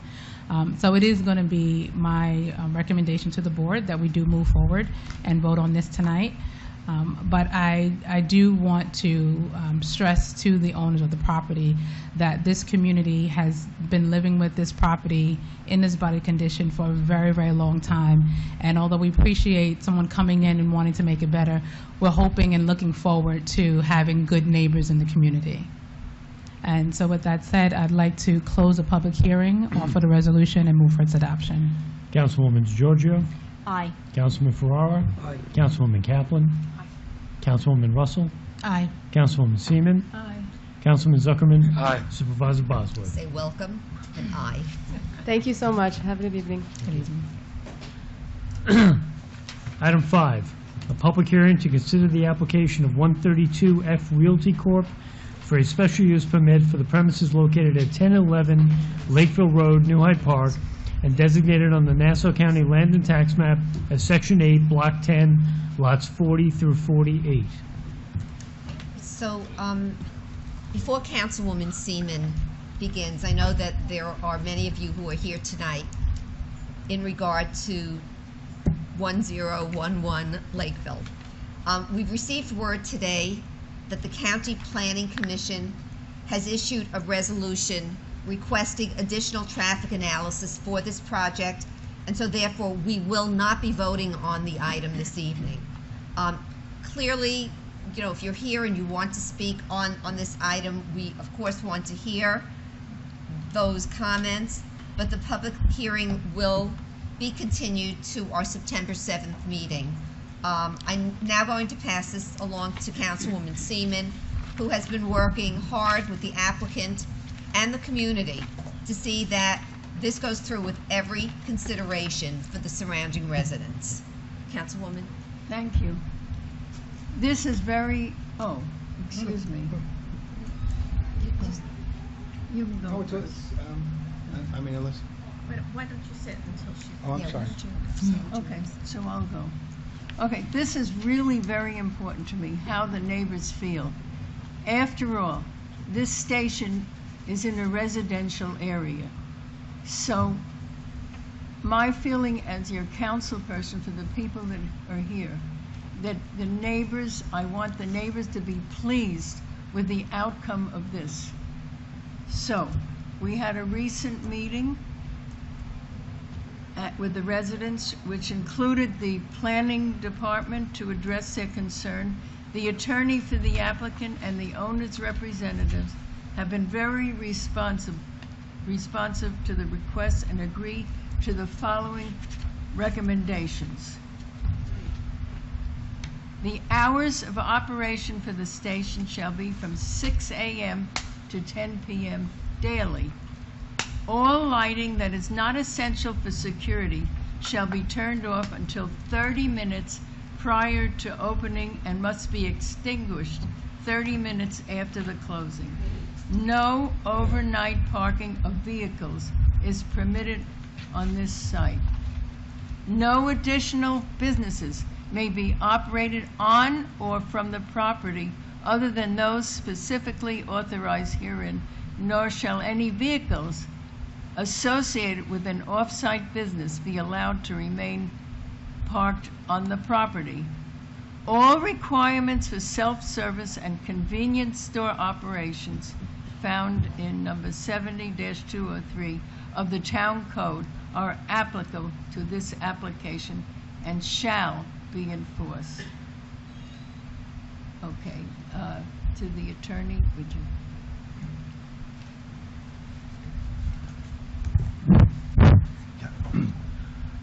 Good evening, Supervisor Bosworth, Councilwoman Seaman, honorable members of the board, council, town clerk. Kevin O'Brien from the firm of Murphy, Bartz, and O'Brien. Offices at 22 Jericho Turnpike, excuse me, Mineola, New York. Here representing the applicant. And maybe perhaps since we're going to be doing this twice, I'll give you sort of a maybe brief overview so I don't completely, bore you. But let me give you a little bit of history, what we're doing, what we're here for. It's actually two applications that, as the supervisor and councilwoman said, this involves the existing gasoline service station, which is located at 1011 Lakeville Road in the unincorporated area of New Hyde Park. I do have with me here other people to speak, but I think I'm going to really limit them tonight in the best interest of everything. Mr. O'Brien, apropos of the second hearing, would the board request that I call item 6 as well, so we can open that hearing simultaneously? Yeah, I was going to request that they be consolidated and heard as one. All right. So as to...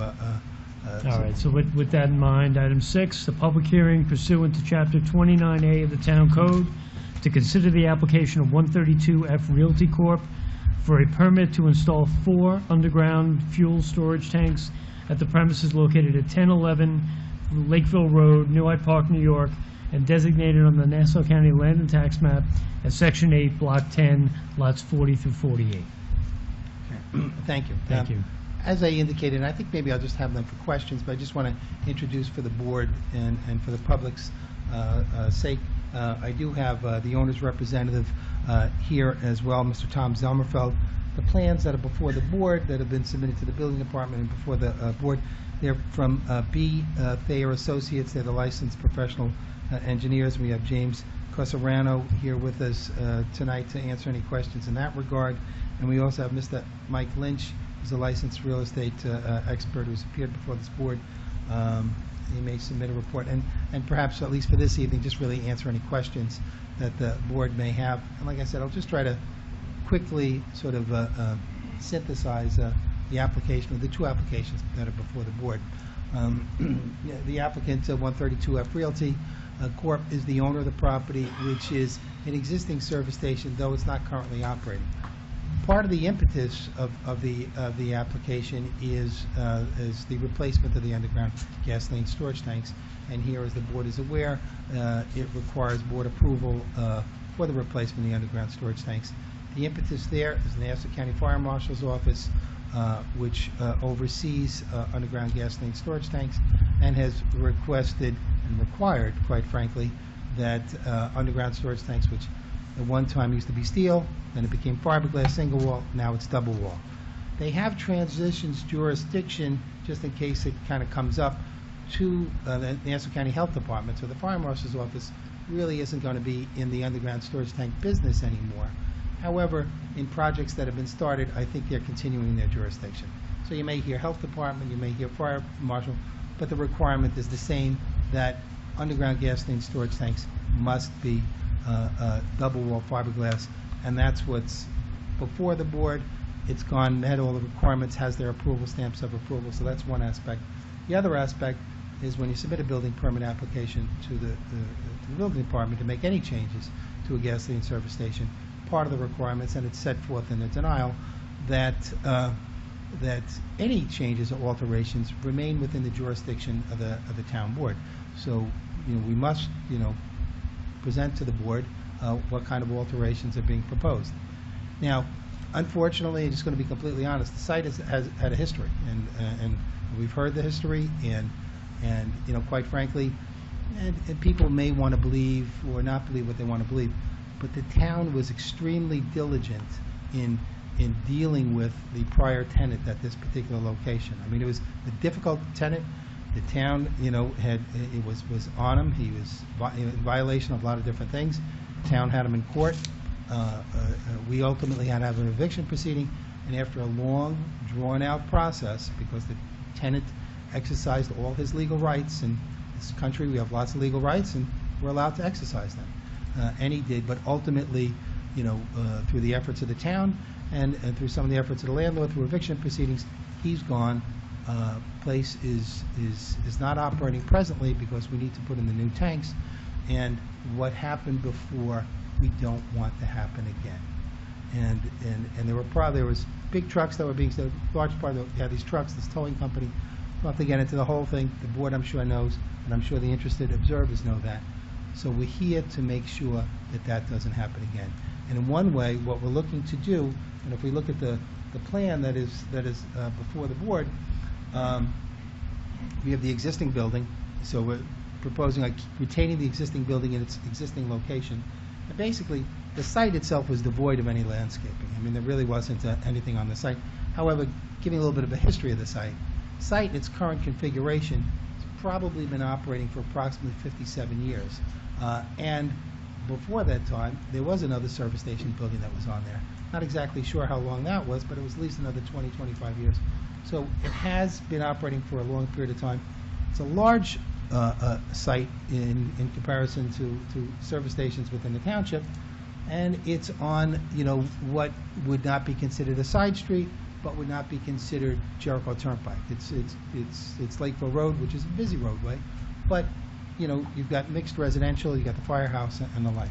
So the proposed improvements that are before the board is to take the existing service station building, eliminate the repair of automobiles, convert that into a accessory retail, which is currently permitted under the town's zoning ordinance for gasoline service stations, though there are certain limitations given the size and what you can or can't do, and we fully intend to agree to those limitations.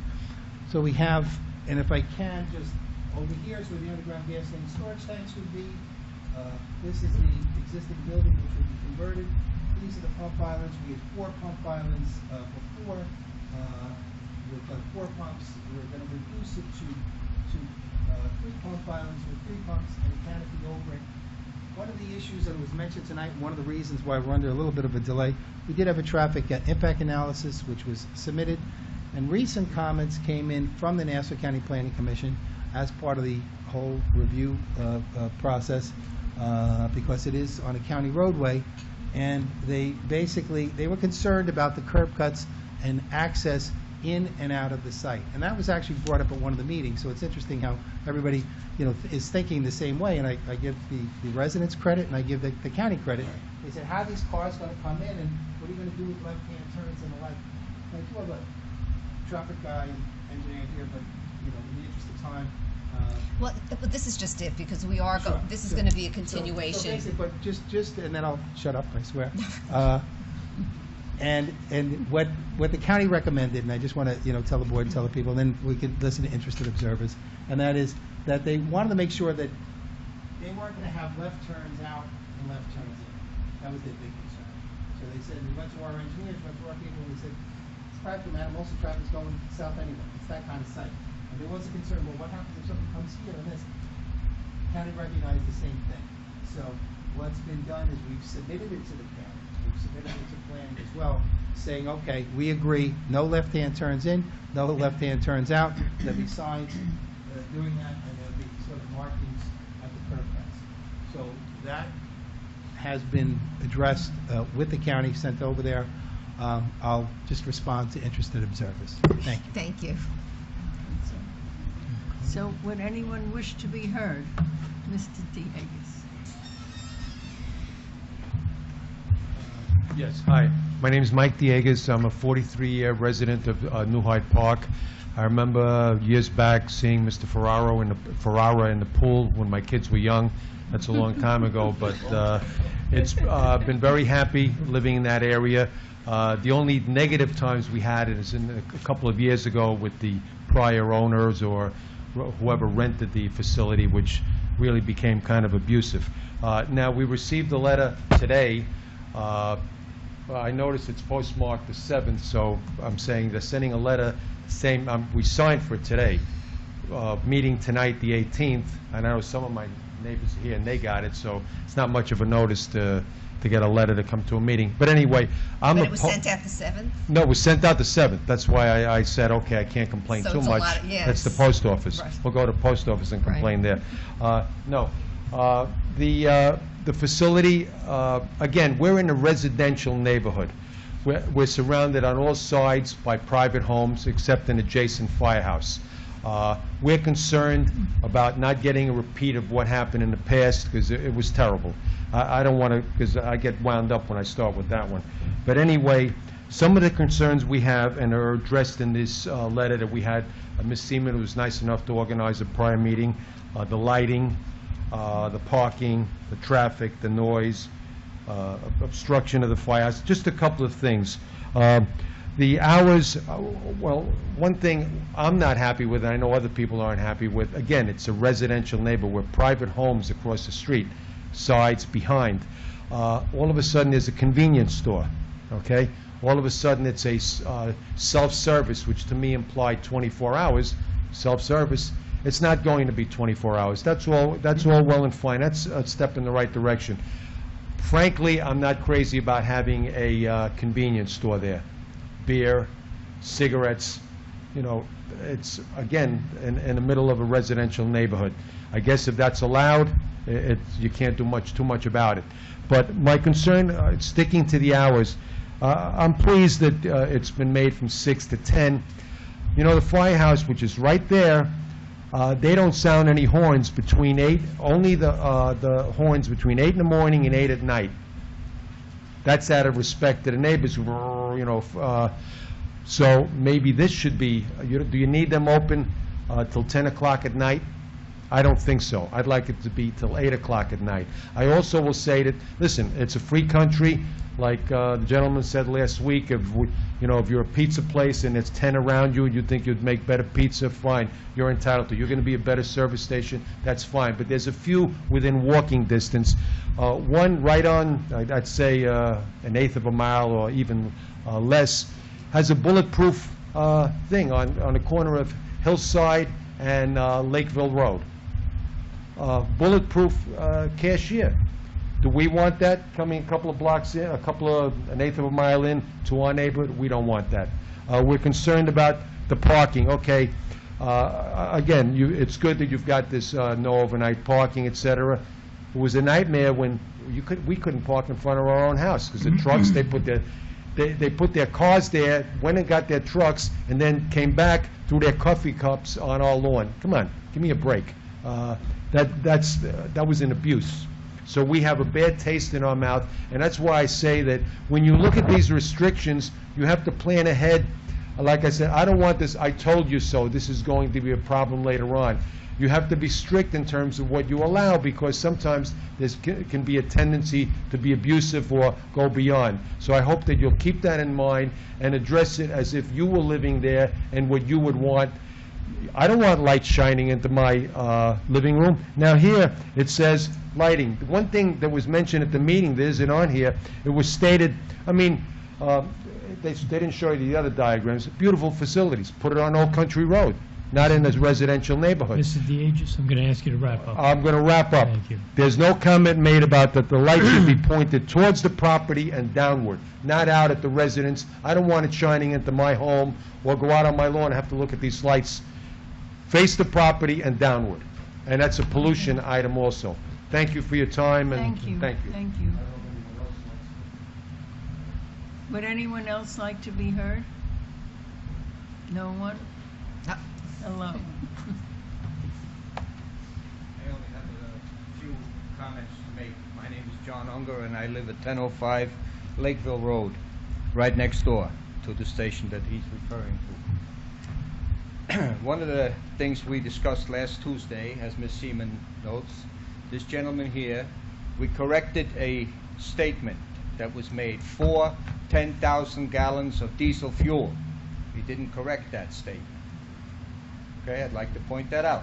40,000 gallons of diesel fuel denotes a truck stop.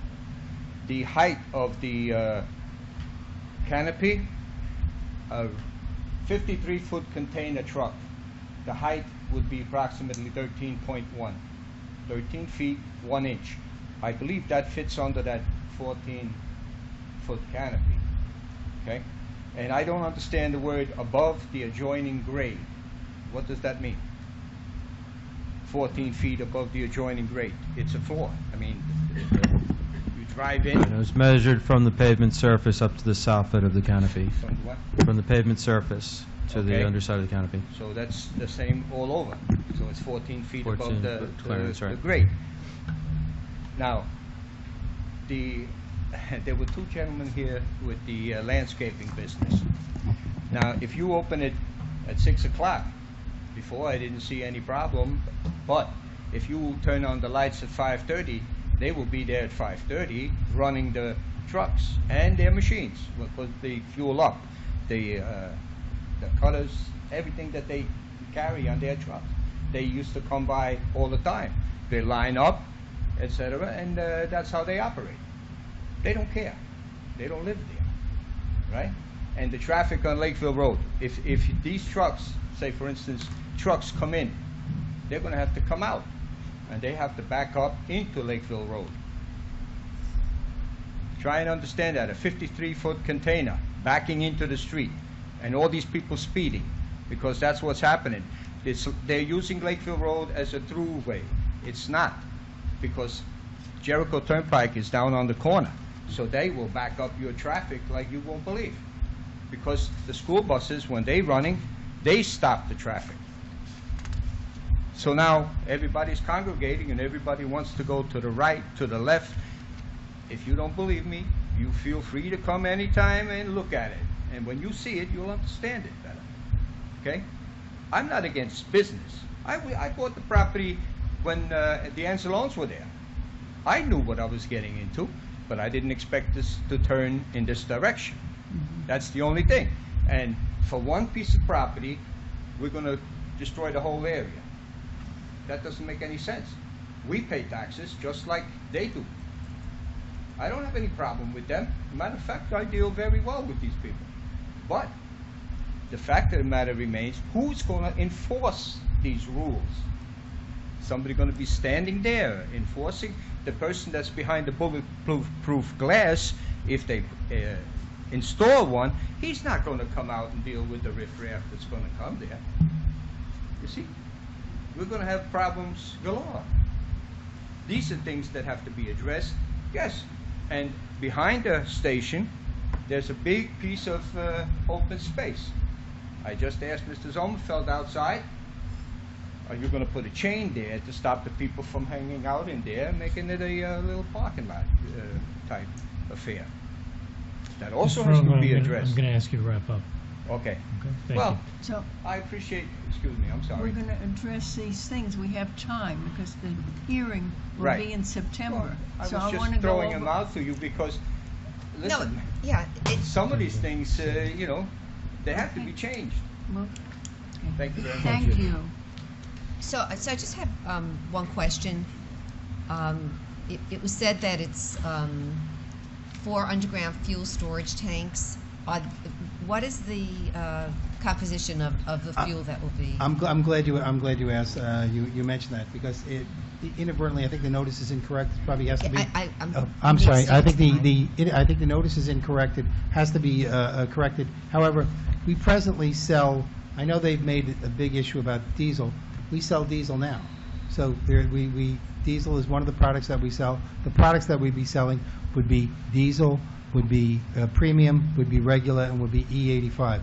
So we sell all those products now, with the exception of the E85.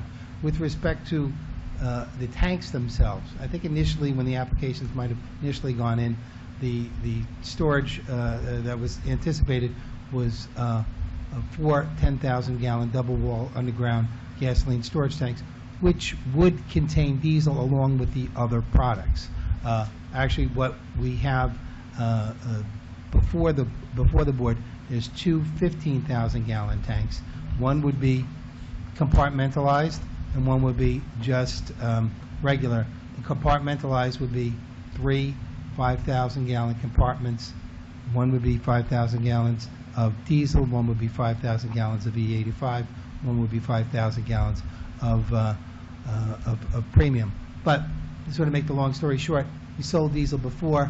We'd sell diesel now. So we didn't have, but for those tractor trailers that the guy was dragging from the Northern State Parkway, it wasn't an issue because this is not designed as a place that's really conducive to, big trucks. I mean, you've got, people, there are lots of cars that have diesel, and if you got to, it's just not designed to conducive to the big trucks. And like I said, long story short, we're selling diesel presently, and we're going to be selling it in the future, but we have to, the actual size of the tanks and the capacities, like I said, is 215s with the compartmentalized. So I hope that answers your question. We did try to design, if you look on the one side with Mr. Unger, we had met with him in the past, rearranging some of the parking, increasing the landscape buffer over in that area, more so than over by the fire department area. And in the back, we've tried to, I know in the past, that area was all used for car and truck storage in the back. And there was lights and stuff in the back because there was this truck storage back there. Now, we've instead of putting parking back there, we try to, use that as a huge landscape buffer and eliminate the lighting and the light. Thank you. And I guess we'll see you in September. Would anyone else like to be heard?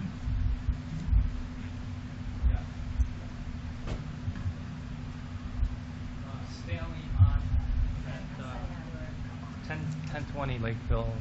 We're just right across from the gas station, and when we bought the property, it was only 2 years ago. We haven't been around the neighborhood too long, but had we known that was going to be such a problem, we just wouldn't have bought that. So we really don't want this to really be in the state that you're kind of, these people are proposing. We've been here for the other hearing, for the other previous owner who made a difficulty for the neighbors. Had we known that, we wouldn't have bought the property. So it's hard to know what's going to happen in the future, obviously, but you can stop it. You can kind of eliminate it. 5:30 is going to be very early for people to get up in the morning, and we just need our peace, our sleep. So. Yeah, actually, the reason why I came up, my name is Sunny An. Nice to meet you, everyone. Thank you for your time. Hi. Hi. Yeah, so the hours, as Mike mentioned, I second that, and I second everything that was already shared and spoken. I have a couple of questions. I'm grateful that you're thinking of, making no left turns so that, you would have a better traffic.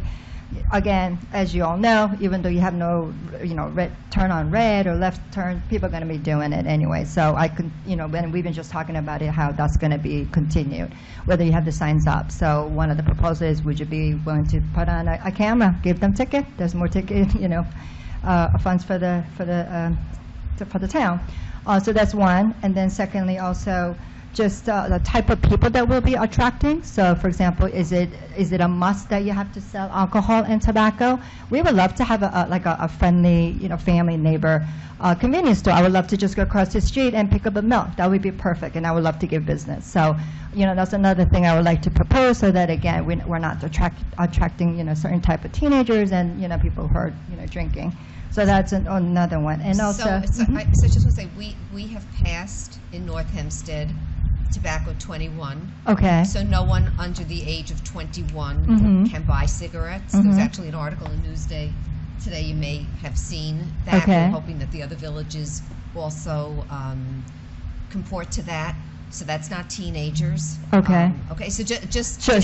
Right, 21. Okay, that's good to know because it's been a Yeah. while. And also, again, is there something that says that the convenience store or the service that have to have alcohol and tobacco, So if there is any way you can restrict that, that would be, appreciated. And also, assuming that this construction will go, also if there's something that you could put in place during the construction, that they would also respect the hours and the days that they're doing the construction, because obviously we're going to have to hear this for many months that while they're under construction, so that whether it's a weekend, early and late night, something that we would like to to think about. Anything else? Yeah. But anyway, just wanted to So thank you again. Thank you for your time. Thank you.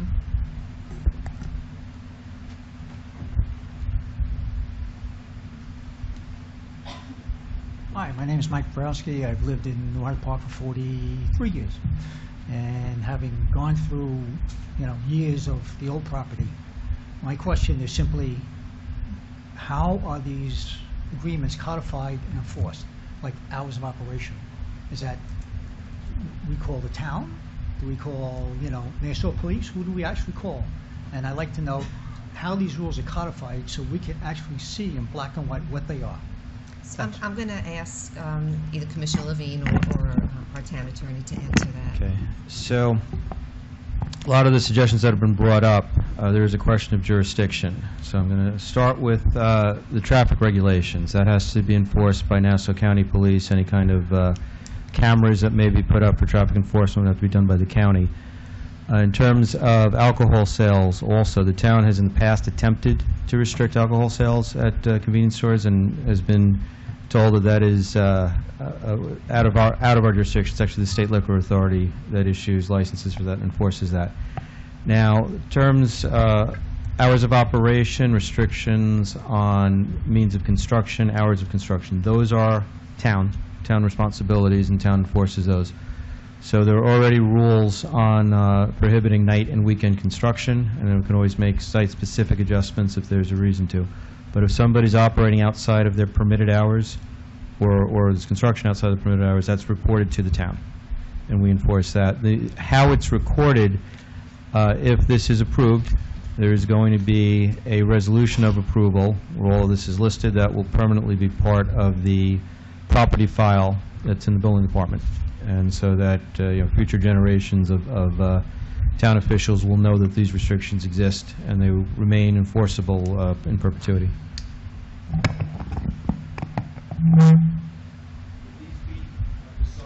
Sir, you need to come up. Would these be decided at your next meeting? I think you said in September, because one of the concerns is the hours that you permit. They You could said be. the town has something to do with that.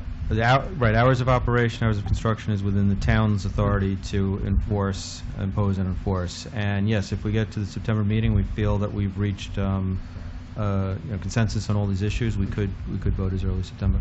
Yeah, I'll ask you to please consider that, because we're right there, and, residential, all around. Thank you. Anyone else like to be heard? So we're going to have the hearing on September 7th, and we'll be talking about these different issues, Mr. Diegas, that you brought up, and Mr. Unger. And we'll be in touch with you.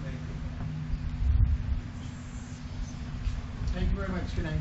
Okay, we do need a vote on these items to continue, so if we can have a motion to continue the hearings.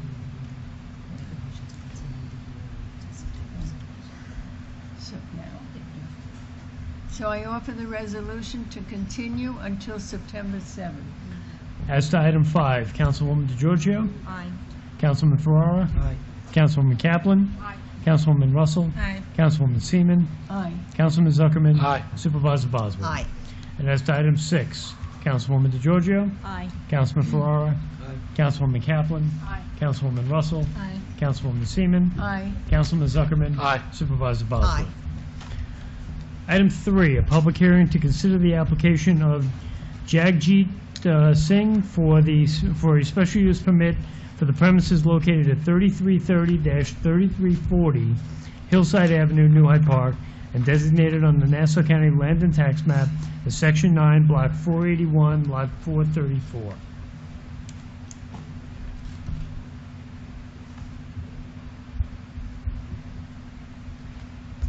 Good evening, Larry O'Brien with High Point Engineering, New York State professional engineer, 521 Conklin Street, Farmingdale, New York. Good evening, thank you.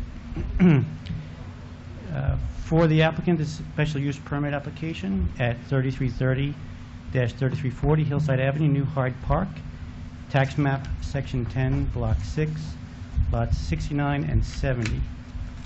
You may recall this is a continuation of our application, which was before the board, and where we discussed the traffic conditions for the curb cuts.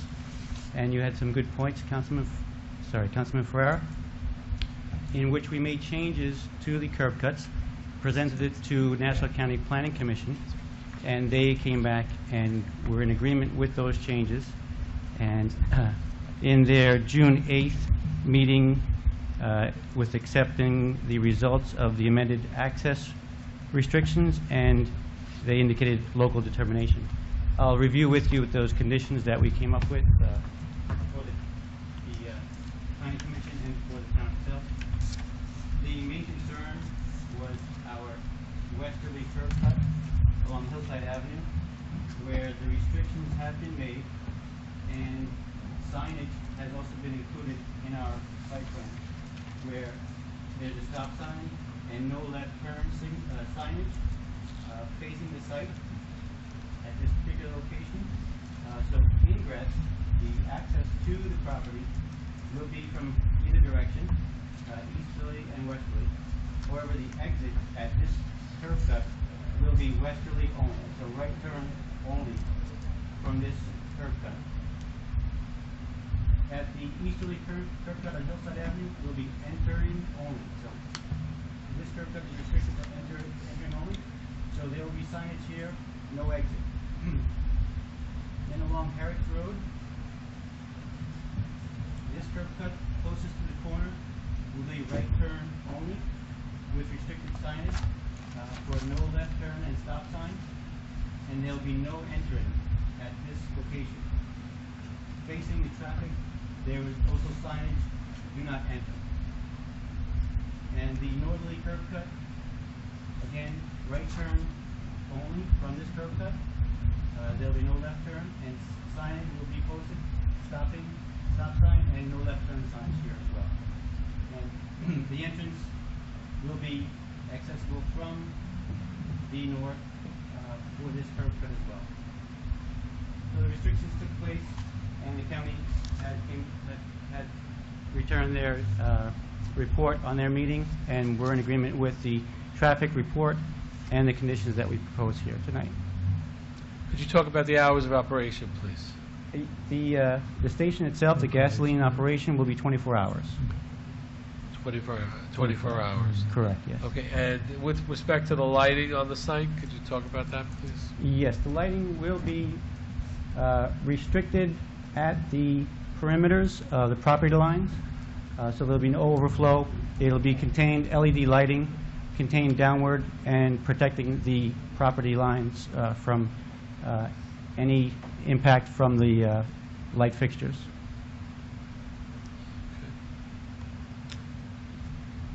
Is there anyone else wishing to be heard on this?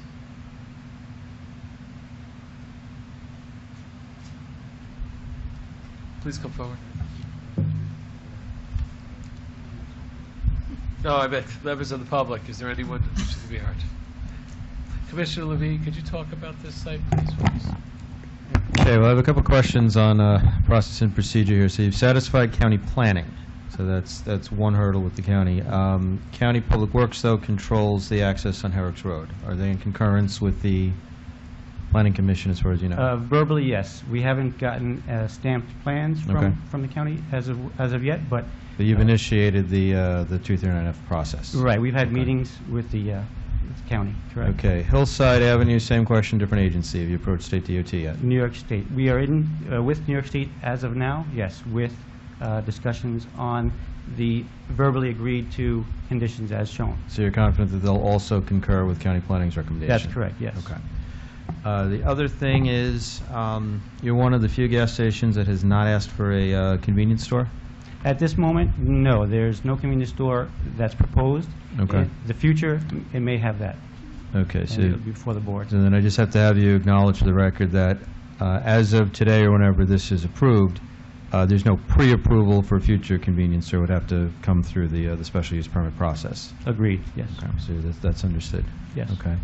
And with that, all of the other design features, lighting, landscaping, drainage have been reviewed by our department. Everything's satisfactory, so we have no issues or problems with approving the application. Thank you. Thank you, Commissioner. Does anyone else on the board have any questions? Okay. Seeing that there's no one, we'll close the public hearing, offer the resolution, and move for its adoption. Councilwoman DeGiorgio. Aye. Councilman Ferrara. Aye. Councilwoman Kaplan. Aye. Councilwoman Russell. Aye. Councilwoman Seaman. Aye. Councilman Zuckerman. Aye. Supervisor Bosworth. So I just have to say the Councilman Zuckerman said how helpful Councilman Ferrara was in helping to work all of this out. It just makes it a safer functioning gas station. Absolutely. It's great. Well, So- Councilman, I'm sorry to interrupt. Councilman Farrar has been coaching me for years, so. That explains a lot. I say hi. Baseball, if I did a good job, you wouldn't be here. I was going to say that, Angela, but you beat me to it. All right, item 4, a public hearing to consider the application of Gotra Group LLC for a special use permit for the premises located at 650 Hillside Avenue, New Hyde Park, and designated on the Nassau County Land and Tax Map as Section 8, Block 9, Lots 6 through 10. The proposed action is the alteration of an existing gasoline service station to convert to self-service, to construct a canopy over the pump islands, to construct an 887 building addition, and to operate a 750 SF convenience store on a 14,600 SF acre parcel. So, the planning department and my office have worked with the next door neighbor and the owner about the concerns. The planning department has determined that the following conditions are to be met. There shall be a landscaped area of at least 15 feet in depth from the rear property line. Such landscaping shall consist of trees and shrubs, which shall be so located and of sufficient density to effectively screen the parking and business. Landscaped areas shall consist of a staggered double-row planting strip 7 feet on center to be planted with coniferous material of 6 foot height. There shall not be operable loading bay doors or any similar doors that would allow the passage of vehicles from the repair shop to the rear parking area. No building permit shall be issued until all outdoor storage and unapproved signage is removed. Overnight outside parking and or storage of vehicles on the premises for purpose of repair or service shall be limited to no more than 4 vehicles. Thank you. Good evening. Larry O'Brien, High Point Engineering, New York State Professional Engineer, 521 Conklin Street, Farmingdale, New York, 11735. Thank you, Ms. Seaman. The conditions that you had mentioned are in, the applicant is in complete agreement with those conditions you mentioned. I did not have the time to get a revised plan to you before tonight's meeting. I do have it here, and I have some small copies to hand out tonight for you, which will display those conditions which you mentioned now, and I'll go through those as well. Thank you.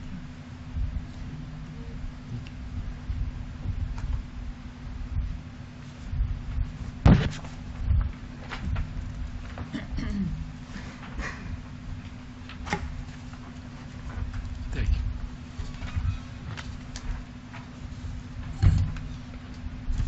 Just to confirm, 650 Hillside Avenue, New Hyde Park, Nassau County Tax Map, Section 8, Block 9, Lots 6 through 10. Yeah. This also a continuation from a prior hearing that we had, and where we have an extension of the building in the rear and convenience store, maintaining the convenience store operation at the existing gas station, which is in operation today. I'll review with you the 15-foot buffer in the rear yard, which you mentioned. So the lot in the corner, North 7th Street and Hillside Avenue, the rear of the property will have the 15-foot buffer, which you mentioned, from the rear lot line into the rear yard, in which we will have the evergreen bushes. We do ask that for the height of the bushes,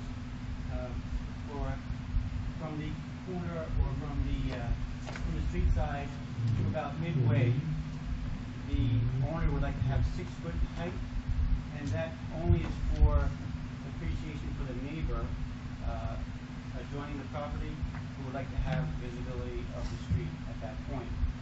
From there to the corner, inside corner of the property, they propose an 8-foot height, which would be equal to the fence that is there now as well. So that's the only changes or modifications. Well, 6 foot is intended as a minimum, so you are permitted to go 8. 6-foot minimum, yes. Thank you. With this 15-foot setback buffer, we did eliminate 2 parking spaces due to the requirement of backing out of the parking spaces. So we have, instead of the 9 in the back with the 10 by the building, we have a total of 7 spaces, which I believe that was mentioned prior in our meeting or discussion that we may lose these 2 because of the big 15-foot buffer.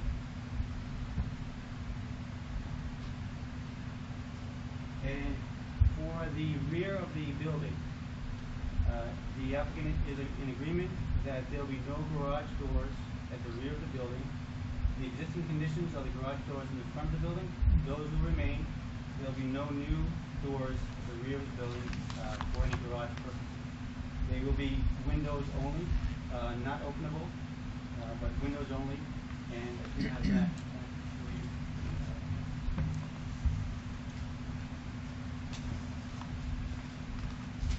Maybe a better view for the elevation view. So the front of the building will have the 2 repair bay doors here, and they will remain. The back of the building, where we have proposed 2 garage doors, they will now be just the window placements here at the back of the building. The only door is the man door or the access door here for emergency exit. but the garage repair bay doors will not be proposed for this second piece. So again, the applicant is in agreement with your conditions for those items, yes. Sorry I couldn't get you the plans ahead of time, but this is the representation of those conditions. Thank you.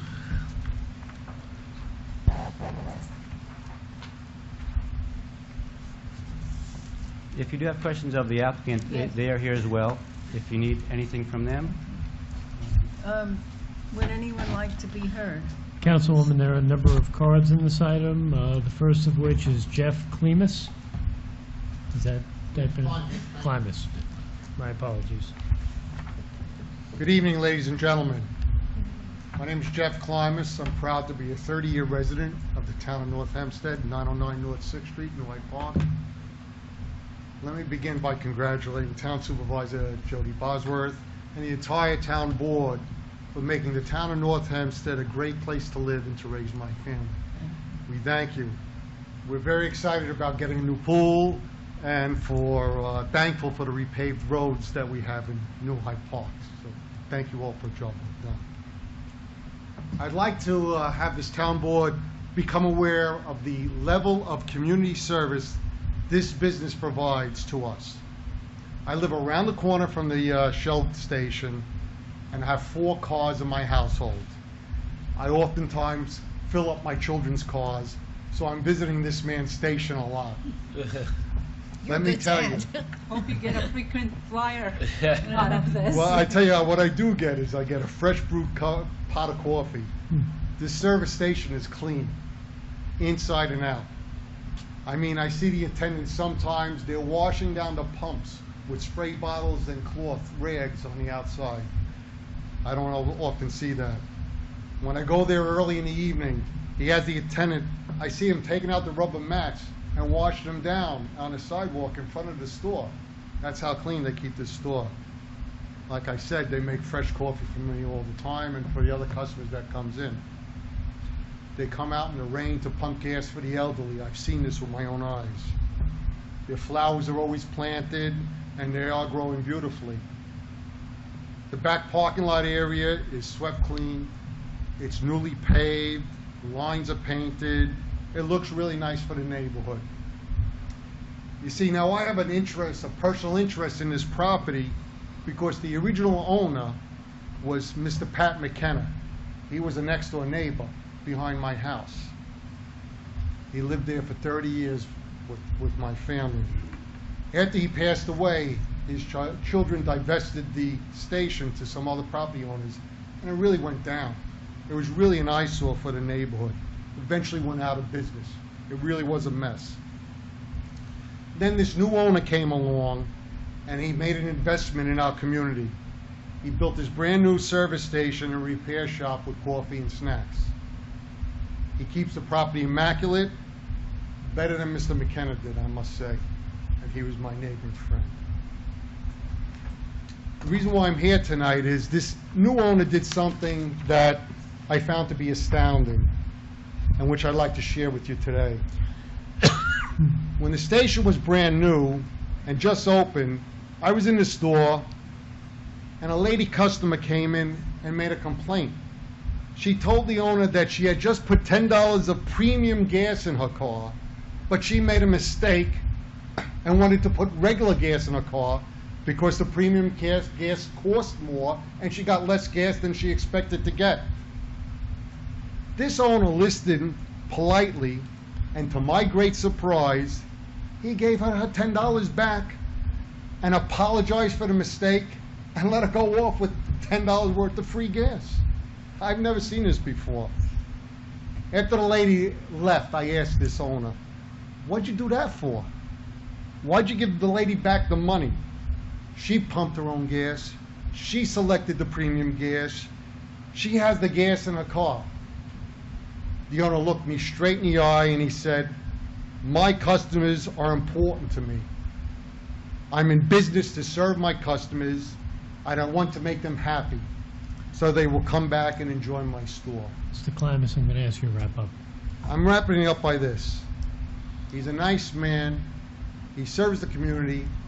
I wouldn't be bothering taking my time out if it wasn't so. And I thank you very much for your attention. Thank you. And thank you. That's wonderful. Next card is Jesse Cower. You not going to speak? Okay. Next card is Armando Miranda.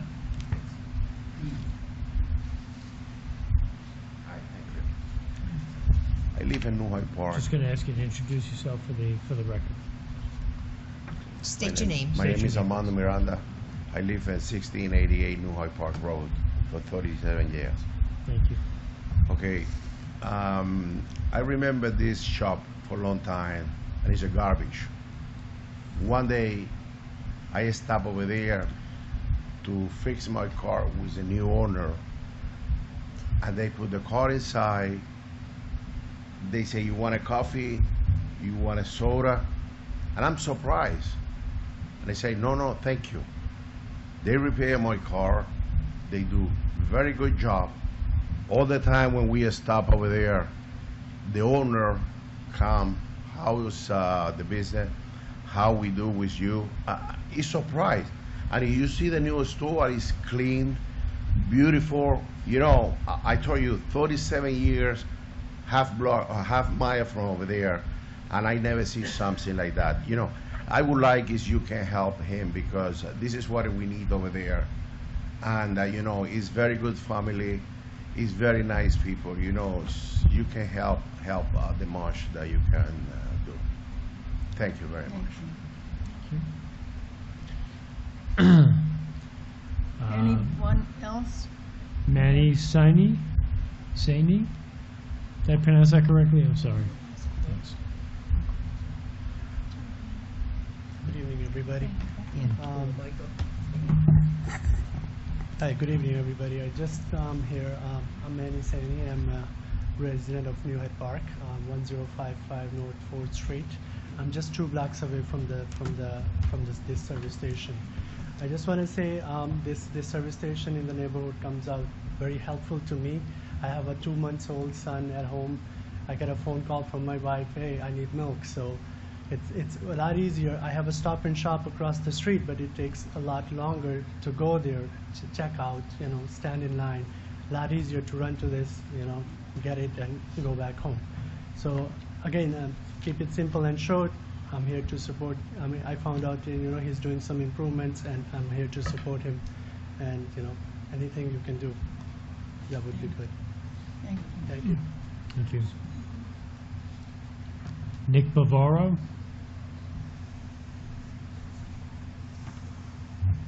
Apologize, but you're going to hear more of the same. I don't live in New Hyde Park. I just live down the road a little bit in Floral Park. So deference should be given to the persons that live in the community. However, I've lived off a hillside for 50 of my 54 years. New Hyde Park is part of my life. Hillside Avenue is part of my life. From 2 guys back in the day, my first job, to pumping gas at Union in Lakeville at Perry's. It's to my children working at Stop and Shop. It's our life. My parents being Wake at Dalton's, New Hyde Park is our life, even though I don't live there. However, Mr. Klimas put it very eloquently. It's a family-owned business. Family is right here. Sonny and his wife Sharon. They're remarkable people. They're glad to be able to call them friends, and I think they do a service to your town in the service that they provide to the people that live in your town. The station is, as Mr. Klimas described, immaculate. The attendants actually wear uniforms. I don't think any of us have seen that in many, many years. But they do. They wear uniform shirts. You know, anything I say is just repetitive of their comments, and I'm offering my support to Sonny and Sharon. And thank you. I appreciate it. Thank you. Babu Unoni? Is that close? My apologies. Yeah, that's right. Good evening. Thank you. My name is Babu Unoni. I'm residing at 1067 North 7th Street, next to his property. Actually, I'm very close to his property. And I'm living there for last 15 years. And he bought this property about 2.5 years ago. And you can see the difference. If you see the picture from last time, actually it is a big difference from the last 13 years and last 2 years, because this area is very clean and neat. And he put the dumps, and I didn't see any garbage or anything around there. He put always and make sure it's clean and neat. And not only that, he is very supportive to the neighborhood. And even I can send my son, 10-year-old son, to his store freely to buy something, you know. And it's very comfortable for us, and it is very safe for us. And it is very, not only that, he's put the surveillance cameras all over, you know, and it is safe. And he's watching, and he has an iPhone, and he's watching, you know, all the time. And not only that, it is safe for my house too. So I think, and if the people who said it's not a make-up story, but it's a real story, and I support that. Thank you. I have no additional cards in this item.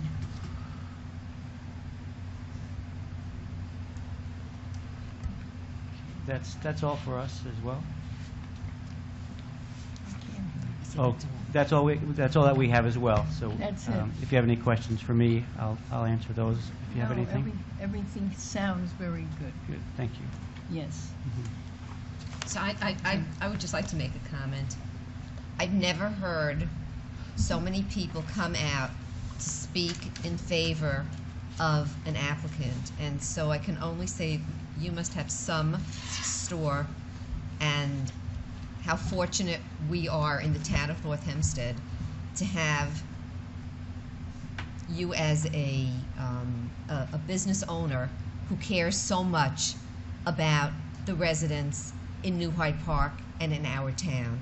And so I wish we could clone you and have you open many other stores in the town. It's just, it's remarkable. I think at the last meeting you may have heard something contrary to what has been established, and tonight you heard the other side. Thank you. So I'm ready to close the public hearing and happily offer the resolution and move for its adoption. Councilwoman Giorgio. Aye. Councilman Farrar.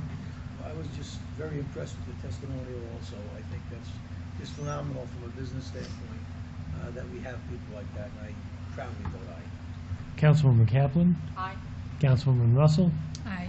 Councilwoman Seaman. Aye. Councilman Zuckerman. Aye. Supervisor Bosworth. Aye. Thanks again. Thank you. Item 7. Mr. Wink, if you could call 7 and 8 together, please. Sure.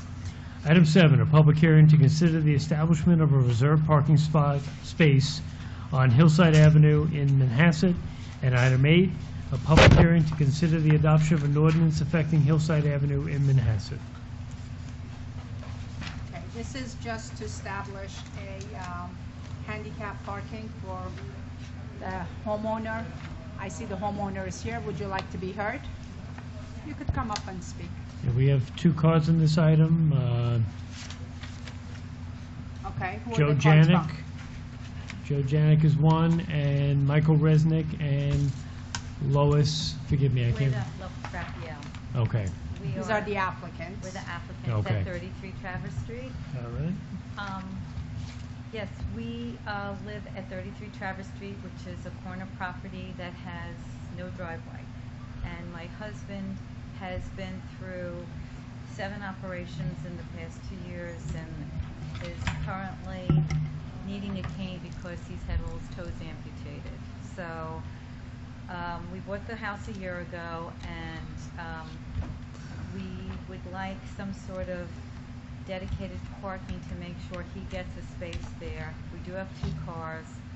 I also travel back and forth to the city a lot and have to leave my car there. It's 90-minute parking. I know people will say, well, why did you buy a house with no parking? But I've lived in the town for 31 years. And a year ago, when we were looking for a house, this was the only house on the market that was in our price range.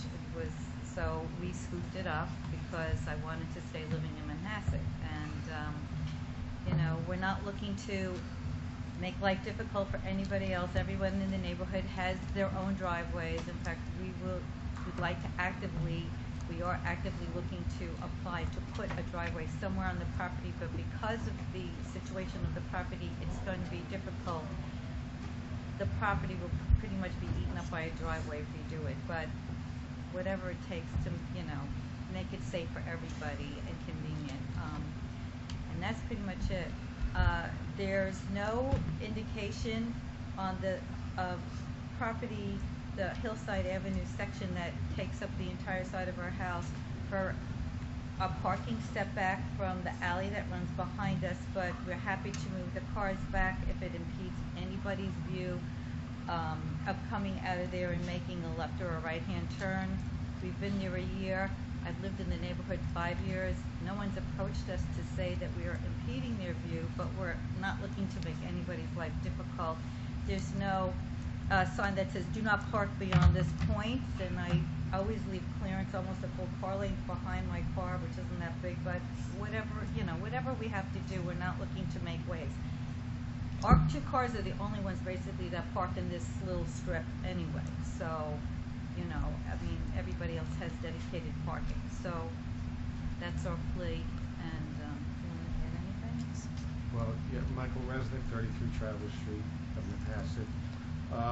The operations weren't so much the issue with the handicap parking, it's the fact that I'm on dialysis 3 nights a week. So I can't walk long distances after being on a machine for 3.5 hours. So that's the primary issue. And like I said, you know, we've been there a while and no one ever said, listen, you gotta pull back, you know, you gotta drive somewhere else. It was never an issue. So that's why I'm not sure why it's now. But So I'm going to say thank you, Mr. Resnick, for your service. I want to say also that we came and we met with your wife and the traffic technician. This was on the agenda 2 months ago.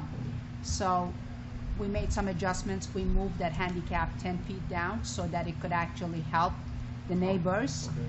And I've spoken with Mr. Janik and Mr. Reese, who were here at the last board meeting. I believe this is a good compromise, just moving it so that it does not impede their coming out of their driveway.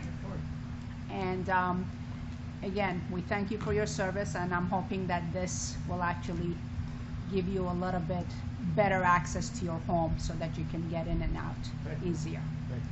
Thank you for coming tonight, and I would like to hear from Mr. Janik if he Thank has you very much. something to say.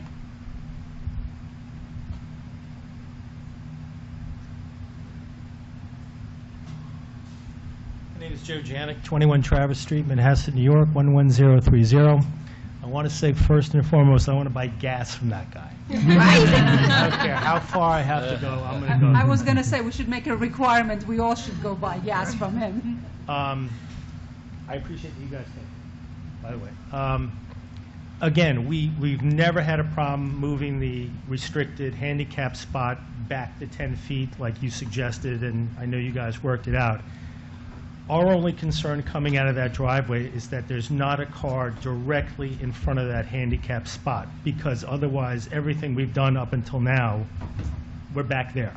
I understand that, and I think this was already, we've spoken about this. Okay. They're going to park behind, but we're also introducing them. I know they're looking into possibly putting a driveway so that they could park their car. That's the next step. For right now, what we have on the agenda is to take the 90-minute parking limitation for that space, give them that handicap, and we will work with them, hopefully with their architect, someone who can do the plans for them so they could put in another driveway and they could actually put the other car there. Yeah, I know others have tried it a long, long time ago, and you guys have a lot of work for you. But again, just as long as we're clear on this, because I got a bunch of neighbors with me. Again, wherever the restricted or handicapped, no problem where that is. But again, parking in front of that to the driveway, we're back to where we started from. So if you want to park the car behind the car, Right, and you want to leave it there and not do anything, I don't care, okay? Okay, so Just that's not in something front. you will work. Yes. Mrs. Palatal, this is all good. We're all here to do this. I'm glad that we could work this out neighborly. I know everybody wants to work together. And the whole purpose tonight is to go ahead and get the handicap Yeah, and the only space so we can give some relief to your husband. Right, and look, I have no problem. I'm a diabetic. Let's I go through a lot of things too, okay? Yeah.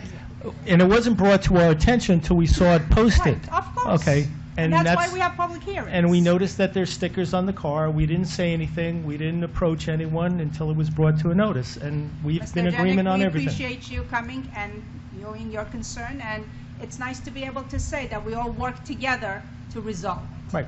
So, Councilwoman, is it possible for there to be a sign that says no parking from in front of the car? Yes, we are looking Yes. into Oh, so that would be, Yes. so that, Solve the problem. Problem solved.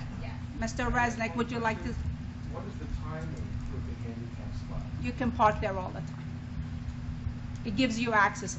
You will not be, That's not what I meant. What I meant was, when will it actually be designated a handicap spot? we're gonna hopefully pass it tonight. We have a little bit of a backlog with our sign maker, but we try to get you some relief so that you can park That's what I understand. until we put the sign Would up. we be able to get an extension on those sheets? that We will help you out with that. Okay? We understand your dilemma, and we're trying, we understand you've been neighbors in Manhasset for many, many years. And we know this is a need, so we're more than happy to work with And we're just trying to make the clearance out of the driveway feasible, because we can it's a certainly tricky- understand it's- your issue. It's a tricky turn. It Yes. really is. I have to inch out, and, you know, Mary's back there, she's, you know. And we certainly, I want you to know, we have the 90-minute limitation because of your close proximity to everything. Right. We don't want people from out of the area to come and park, take the train, or go to the town. That's really for the benefit of the community and the residents. Right, I agree. Very Okay. good. Thank you. Thank you very much for coming tonight. I'm sorry you had to wait so long. Um, Is there anyone else who wishes to be heard? Seeing no one, I'd like to close the public hearing and offer the resolution and move for its adoption.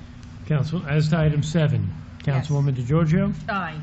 Councilman Ferrara? Aye. Councilwoman Kaplan? Aye. Councilwoman Russell? Aye. Councilwoman Seaman? Aye. Councilman Zuckerman? Aye. Supervisor Bosworth? Aye.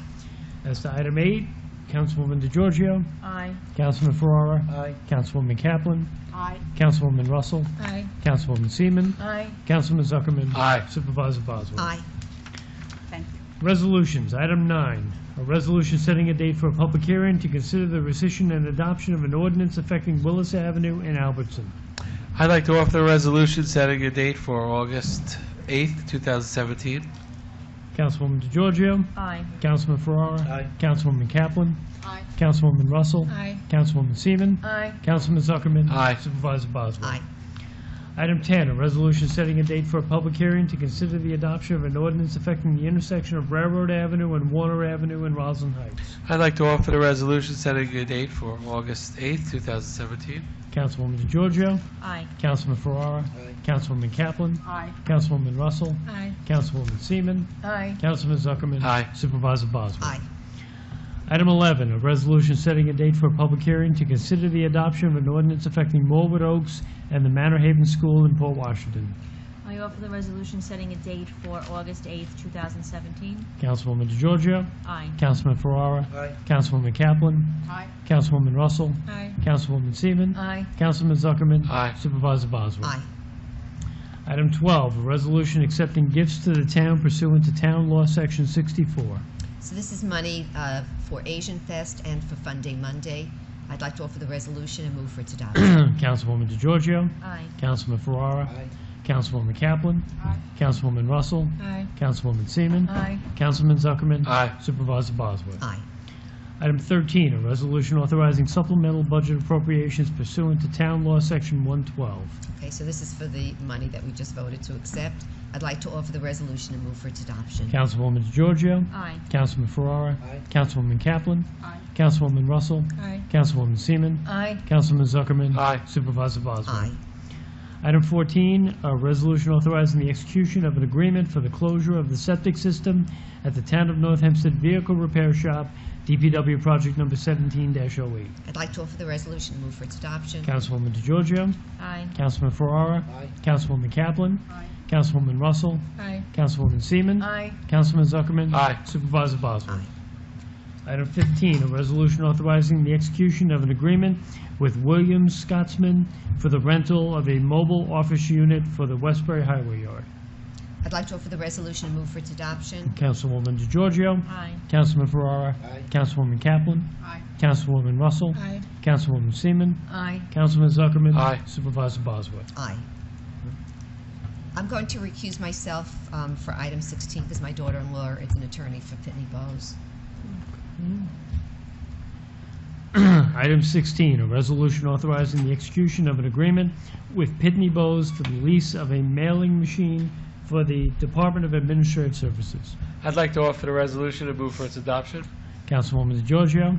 Aye. Councilman Ferrara. Aye. Councilwoman Kaplan. Aye. Councilwoman Russell. Aye. Councilwoman Seaman. Aye. Councilman Zuckerman. Aye. I'd ask that we invite Supervisor Bosworth back into the room.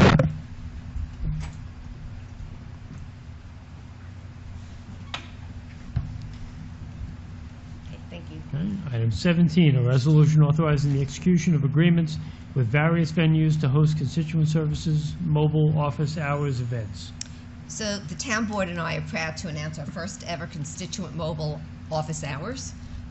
This will be an expansion of our building department mobile hours, and we'll have them in libraries across the town so that each resident will have an opportunity to attend a facility that's close to their home. And I'd like to offer the resolution and move for its adoption. Councilwoman DeGiorgio. Aye. Councilman Ferrara. Aye. Councilwoman Kaplan. Aye. Councilwoman Russell. Aye. Councilwoman Seaman. Aye. Councilman Zuckerman. Aye. Supervisor Bosworth. Aye. Item 18, a resolution authorizing the execution of agreements with Johnson Controls and Cascade Water Services for HVAC and cooling tower services for the North Hempstead Yes We Can Community Center. I'd like to offer a resolution, move for its adoption. Councilwoman DeGiorgio. Aye. Councilman Ferrara. Aye. Councilwoman Kaplan. Aye. Councilwoman Russell. Aye. Councilwoman Seaman. Aye. Councilman Zuckerman. Aye. Supervisor Bosworth. Item 19, a resolution authorizing the execution of agreements and amendments to agreements between the town and various incorporated villages, school districts, and special districts within the town for cooperative purchasing and services. So this extends these agreements for 5 years, and we have 2 new villages that are coming on board with this, and that's the Village of Great Neck Estates and Lake Success. And I'd like to offer the resolution and move for its adoption. Councilwoman DeGiorgio. Aye. Councilman Ferrara. Aye. Councilwoman Kaplan. Aye. Councilwoman Russell. Aye. Councilwoman Seaman. Aye. Councilman Zuckerman. Aye. Supervisor Bosworth. Item 20, a resolution authorizing the town to use an agreement entered into between the County of Nassau and Planet Earth Recycling and Recovery for oil removal services. I'd like to offer the resolution and move for its adoption. Councilwoman DeGiorgio. Aye. Councilman Ferrara. Aye. Councilwoman Kaplan. Aye. Councilwoman Russell. Aye. Councilwoman Seaman. Aye. Councilman Zuckerman. Aye. Supervisor Aye. Bosworth. Item 21, a resolution authorizing the town to use agreements entered into between the County of Suffolk and Island Pump and Tank Corp. for fuel tank removal and installation and fuel equipment repair and service. I'd like to offer the resolution and move for its adoption. Councilwoman DeGiorgio. Aye. Councilman Ferrara. Aye. Councilwoman Kaplan. Aye. Councilwoman Russell. Aye. Councilwoman Seaman. Aye. Councilman Zuckerman. Aye. Supervisor Bosworth. Aye. Item 22, a resolution authorizing the town to use an agreement entered into between the County of Nassau and Henrik Equipment Company for fuel pump maintenance and repair. I'd like to offer the resolution and move for its adoption. Councilwoman DeGiorgio. Aye. Councilman Ferrara. Councilwoman Kaplan. Aye. Councilwoman Russell. Aye. Councilwoman Seaman. Aye. Councilman Zuckerman. Aye. Supervisor Bosworth. Aye. Item 23, a resolution ratifying the execution of an agreement with Adults and Children with Learning and Developmental Disabilities, Inc. for services in connection with the town's program for individuals with developmental disabilities. I'd like to offer the resolution and move for its adoption. Councilwoman DeGiorgio. Aye. Councilman Ferrara. Aye. Councilwoman Kaplan. Aye. Councilwoman Russell. Aye. Councilwoman Seaman. Aye. Councilman Zuckerman. Aye. Supervisor Bosworth. So before I vote, I just want to say that we're currently reviewing our CARE program in order to improve the quality of the town's program for people with developmental disabilities and their families. So this item addresses a short-term issue by providing supervision and programming for the summer Tuesday through Friday session. This agency will oversee the program, make recommendations for additional programming, and further provide nursing services for participants. The overall goal is to expand the program and provide better services for the community. We're actually issuing an RFP tomorrow in order to partner with the service provider to improve the quality of the program and to expand its reach. And with that, I vote aye.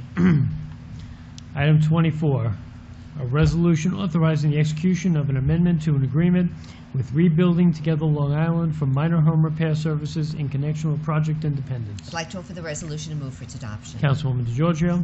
Aye. Councilman Ferrara. Aye. Councilwoman Kaplan. Aye. Councilwoman Russell. Aye. Councilwoman Seaman. Aye. Councilman Zuckerman. Aye. Supervisor Bosworth. Aye. Item 25, a resolution authorizing the execution of an amendment to an agreement with Communications Leasing for the lease of repeater space at North Shore Towers. I'd like to offer the resolution and move for its adoption. Councilwoman DeGiorgio. Aye. Councilman Ferrara. Aye. Councilwoman Kaplan. Aye. Councilwoman Russell. Aye. Councilwoman Seaman. Aye. Councilman Zuckerman. Aye. Supervisor Bosworth. Aye. Item 26, a resolution authorizing the employment of an engineer for the Great Neck Water Pollution Control District for the year 2017. I'd like to offer the resolution and move for its adoption. Councilwoman DeGiorgio. Aye. Councilman Ferrara. Aye. Councilwoman Kaplan. Aye. Councilwoman Russell. Aye. Councilwoman Seaman. Aye. Councilman Zuckerman. Aye. Supervisor Bosworth. Aye. Item 27, a resolution amending the Town of North Hempstead Parks fee schedule. I just have one question, Commissioner Weber. Is the discount for paying with a credit card going to be available also? So if they pay with a credit card, it's $7?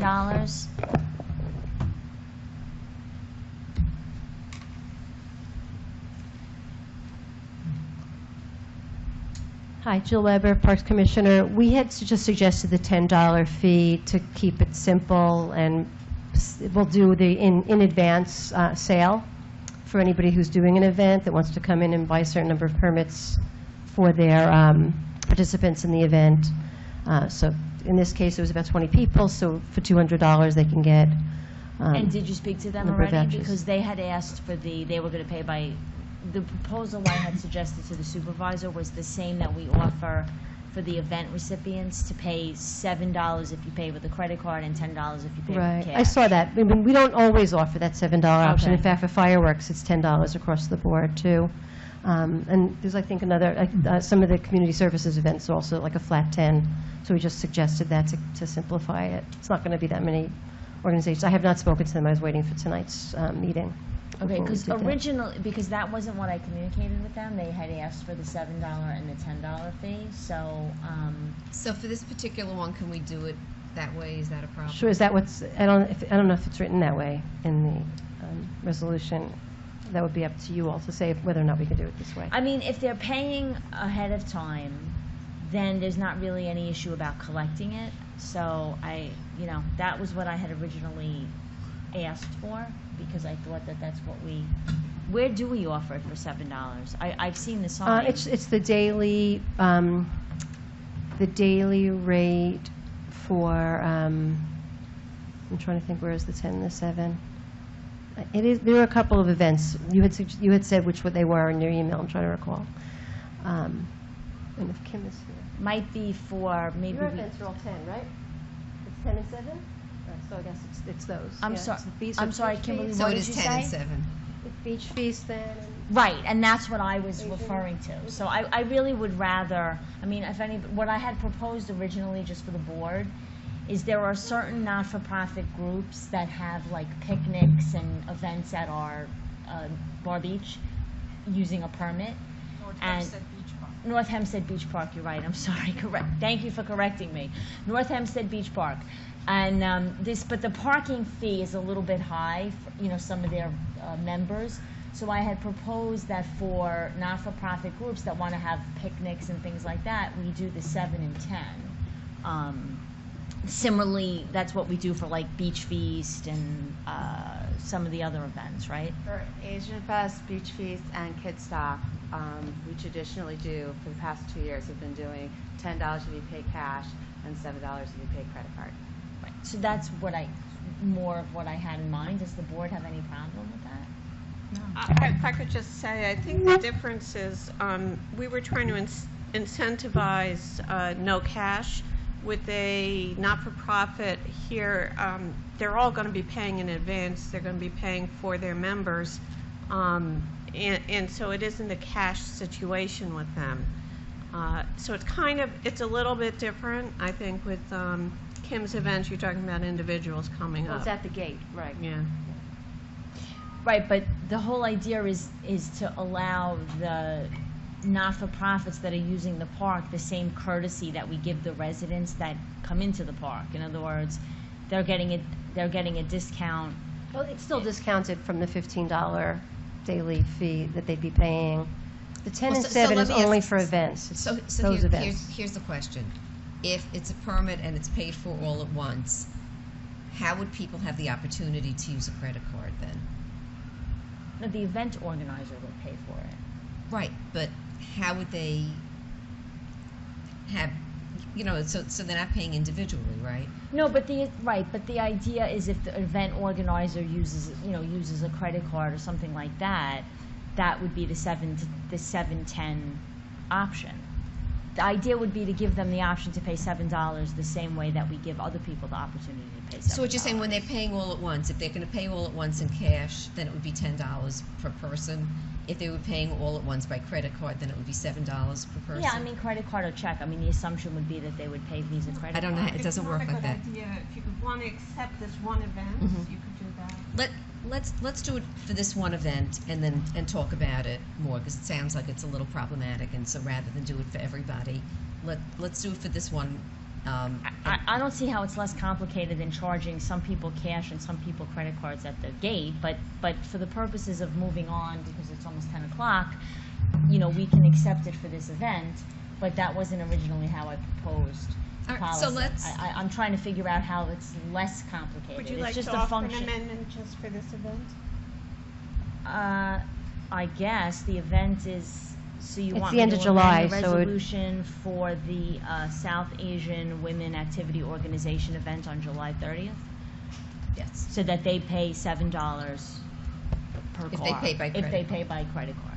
But we will still create something in advance. They won't be paying at the gate. That's correct. The suggestion was that they would get parking We're gonna give them passes some sort that of they pass, would pay exactly, for. right. And then, yeah, right. Okay, I mean, That's fine. definitely simple if we weren't looking to lose a lot of money on parking fees as well. That was another consideration. It's still less than the, but for this event, I can't let's imagine move that forward the with it. $3 difference is going to be something that's going to Well, in this seriously case- impact the revenue that the town collects for I parking. mean, in this case, it's 20 people. There'll be events with several hundred people possibly in the future. We don't know how this will play out, if it's So, gonna, you know so what, anyway. rather than do it on the fly, let's do it for this We could event talk and then about have it the further. That's opportunity to fine. We can about talk it. about a different policy. I wasn't, you put it on. I did. Right, thank you. You're welcome. But yeah, so that's fine.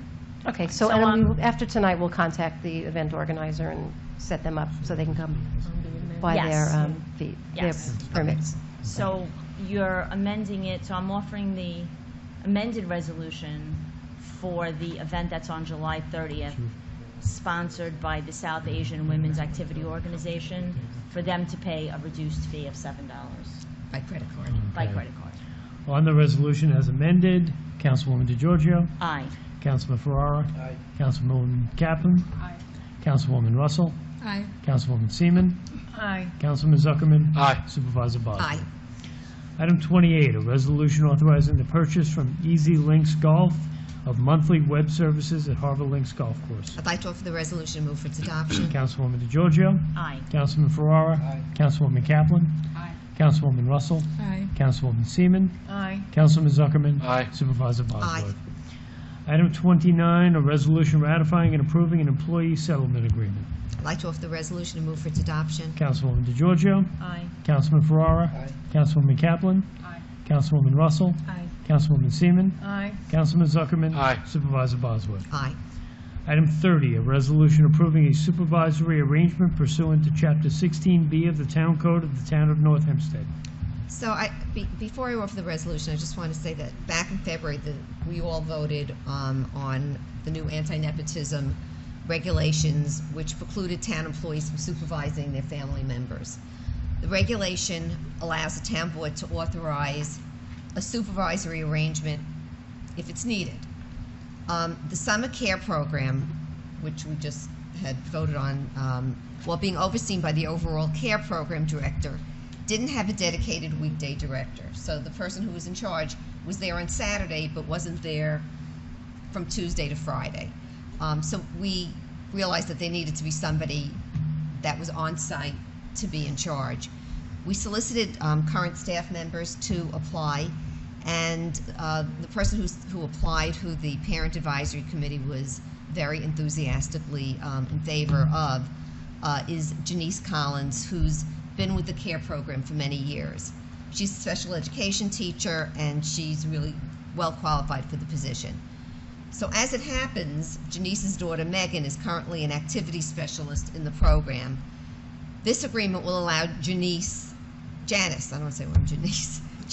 her new role as the weekday director to oversee Megan for a period of 38 days. If it was a period of 30 days, we wouldn't have to get special permission to do it. Not optimum, but we want to make sure that the program is running well. For the longer term strategy, we are issuing, as I had mentioned before, an RFP tomorrow in order to partner with a service provider, so this won't occur again. But right now, this is the situation that we're in. So I am offering the resolution and moving for its adoption. Councilwoman DeGiorgio? Aye. Councilman Ferrara? Aye. Councilwoman Kaplan? Aye. Councilwoman Russell? Aye. Councilwoman Seaman? Aye. Councilman Zuckerman? Aye. Supervisor Bosworth? Aye. Item 31, a resolution authorizing the payment of claims against the town of North Hempstead and authorizing and directing the controller or deputy controller to pay the costs thereof. I'd like to offer the resolution and move for its adoption. Councilwoman DeGiorgio? Aye. Councilman Ferrara? Aye. Councilwoman Kaplan? Councilwoman Russell? Aye. Councilwoman Seaman? Aye. Councilman Zuckerman? Aye. Supervisor Bosworth? Aye. Item 32, a resolution authorizing the employment, appointment, transfer, adjustment, correction, change in grade or salary and/or termination of employees and/or officials in various departments of the town. I'd like to offer the resolution and move for its adoption. Councilwoman DeGiorgio? Aye. Councilman Ferrara? Aye. Councilwoman Kaplan? Aye. Councilwoman Russell? Aye. Councilwoman Seaman? Aye. Councilman Zuckerman? Aye. Supervisor Bosworth? Aye. Item 33, a resolution approving the action of the Fire Engine Company Number 1, Port Washington, New York, and adding Aldo Soto and Moshe A. Vasquez, and removing from membership Terrence Sidnor, Anthony Cruz, and Brendan Avazis. I offer the resolution and move for its adoption. Councilwoman DeGiorgio? Aye. Councilman Ferrara? Aye. Councilwoman Kaplan? Aye. Councilwoman Russell? Aye. Councilwoman Seaman? Aye. Councilman Zuckerman? Aye. Supervisor Bosworth? Aye. And move to adjourn. Councilwoman DeGiorgio? Aye. Councilman Ferrara? Aye. Councilwoman Kaplan? Councilwoman Russell? Aye. Councilwoman Seaman? Aye. Councilman Zuckerman? Aye. Supervisor Bosworth? Aye. Mr. Wink, if you would please call the solid waste management meeting to order. Town of North Hempstead Solid Waste Management Authority, Tuesday, July 18th, 2017. Member DeGiorgio? Here. Member Ferrara? Here. Member Kaplan? Here. Member Russell? Here. Member Seaman? Here. Member Zuckerman? Here. Chairperson Bosworth? Here. Mr. Wink, if you'd please begin tonight's agenda. Resolutions. Item 1, a resolution authorizing the employment, appointment, transfer, adjustment, correction, change in grade or salary and/or termination of employees and/or officials within the authority. I offer the resolution and move for its adoption. Member DeGiorgio? Aye. Member Ferrara? Aye. Member Kaplan? Aye. Member Russell? Aye. Member Seaman? Aye. Member Zuckerman? Aye. Chairperson Bosworth? So just before I say aye, I want to wish Peter and Angelo a very happy birthday. I say aye, and I move to adjourn. Okay. Member DeGiorgio? Aye. Birthday boy Ferrara? Aye. Member Kaplan? Aye. Member Russell? Aye. Member Seaman? Aye. Birthday boy Zuckerman? Aye. Chairperson Bosworth? Aye. Thank you. So we know Peter's birthday's actually today. Your birthday's actually Tomorrow. today. Oh, tomorrow. But in Newfoundland, it's Yeah, I was almost gonna say, so tomorrow. technically, It's almost you're there. not the birthday Soon. boy. That's right.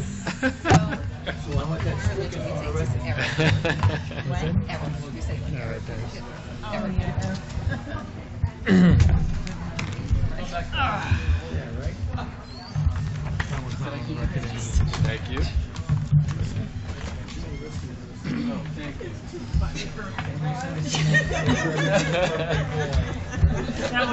That was funny.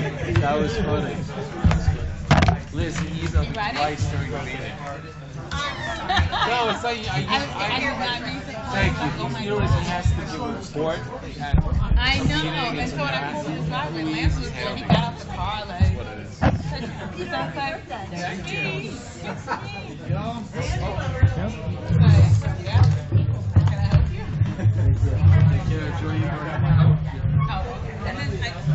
I can't remember the last time. I didn't see it. The one that's closest to the walkway.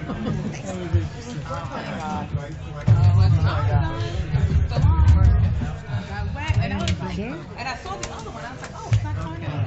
I don't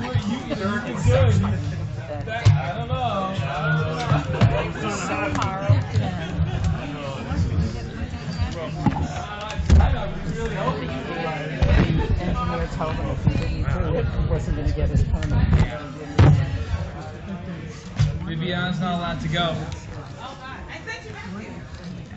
I did. I sent it. I sent it on 6 o'clock. I know.